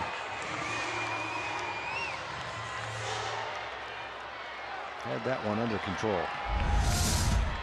2 runs across, 1 out. Here's Prince Fielder. Rangers need 1 more base runner to get the tying run to the plate. There's a strike from Smith right at the bottom of the zone.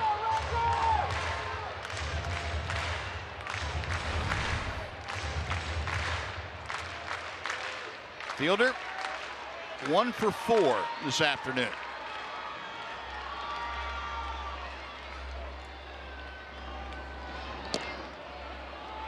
And Smith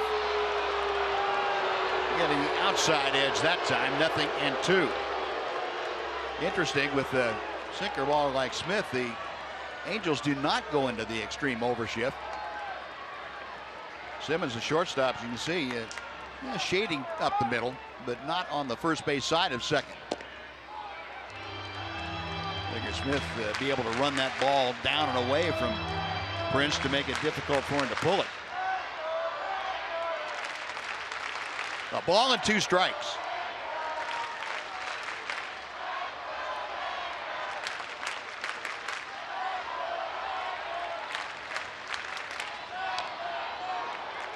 Prince had one to work with there. I think he'd like to have a mulligan on that. That's kind of right in his wheelhouse. Yeah.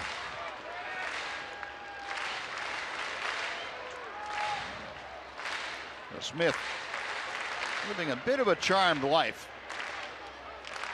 1-2 to Fielder. Omar Mazara, the runner at first base, not being held on by C.J. Cron.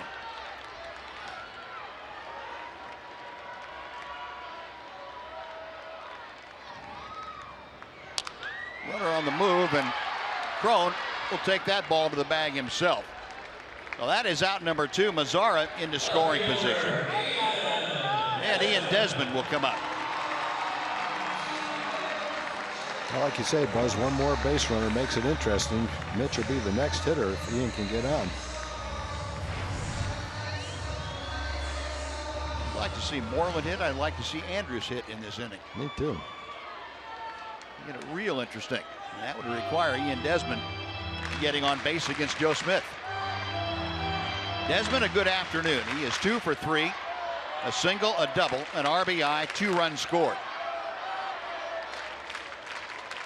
Jeff Bannister and his bench coach Steve Buechele watching the action from their perches. 1 ball and no strikes.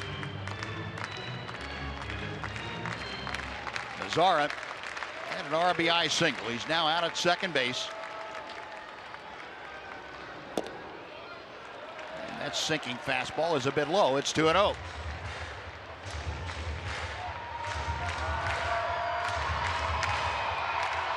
Desmond has had some experience against Smith. He's 0 for 3 in previous matchups.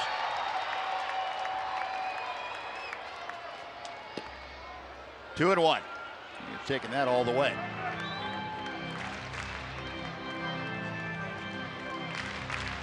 Ian leads the Rangers with 10 walks. He'd love to work a walk right here. 2-1 pitch. Check swing. Did he go? Yes, he did. Ian kind of committing to that pitch inside early as you have to do, and he couldn't stop that swing. Good call by Ramon DeJesus at first base. Boy, that ball had a lot of movement on it. Able to check his swing that time. And DeJesus confirming that. So the count is full. Rangers trying to get that tying run to the home plate. 2 outs here in the bottom of the 9th. And that's a good call, too. Well, the one sinker really moved in on him, and the slider, of course, moves away from him. Payoff pitch got him swinging. And that'll do it. So Smith gives up a couple of runs on 3 hits, but the Rangers come up 3 runs short here this afternoon as the Angels salvage the final game of this 3-game set. 9-6 the final. We'll be back with more from Globe Life Park right after this on Fox Sports Southwest.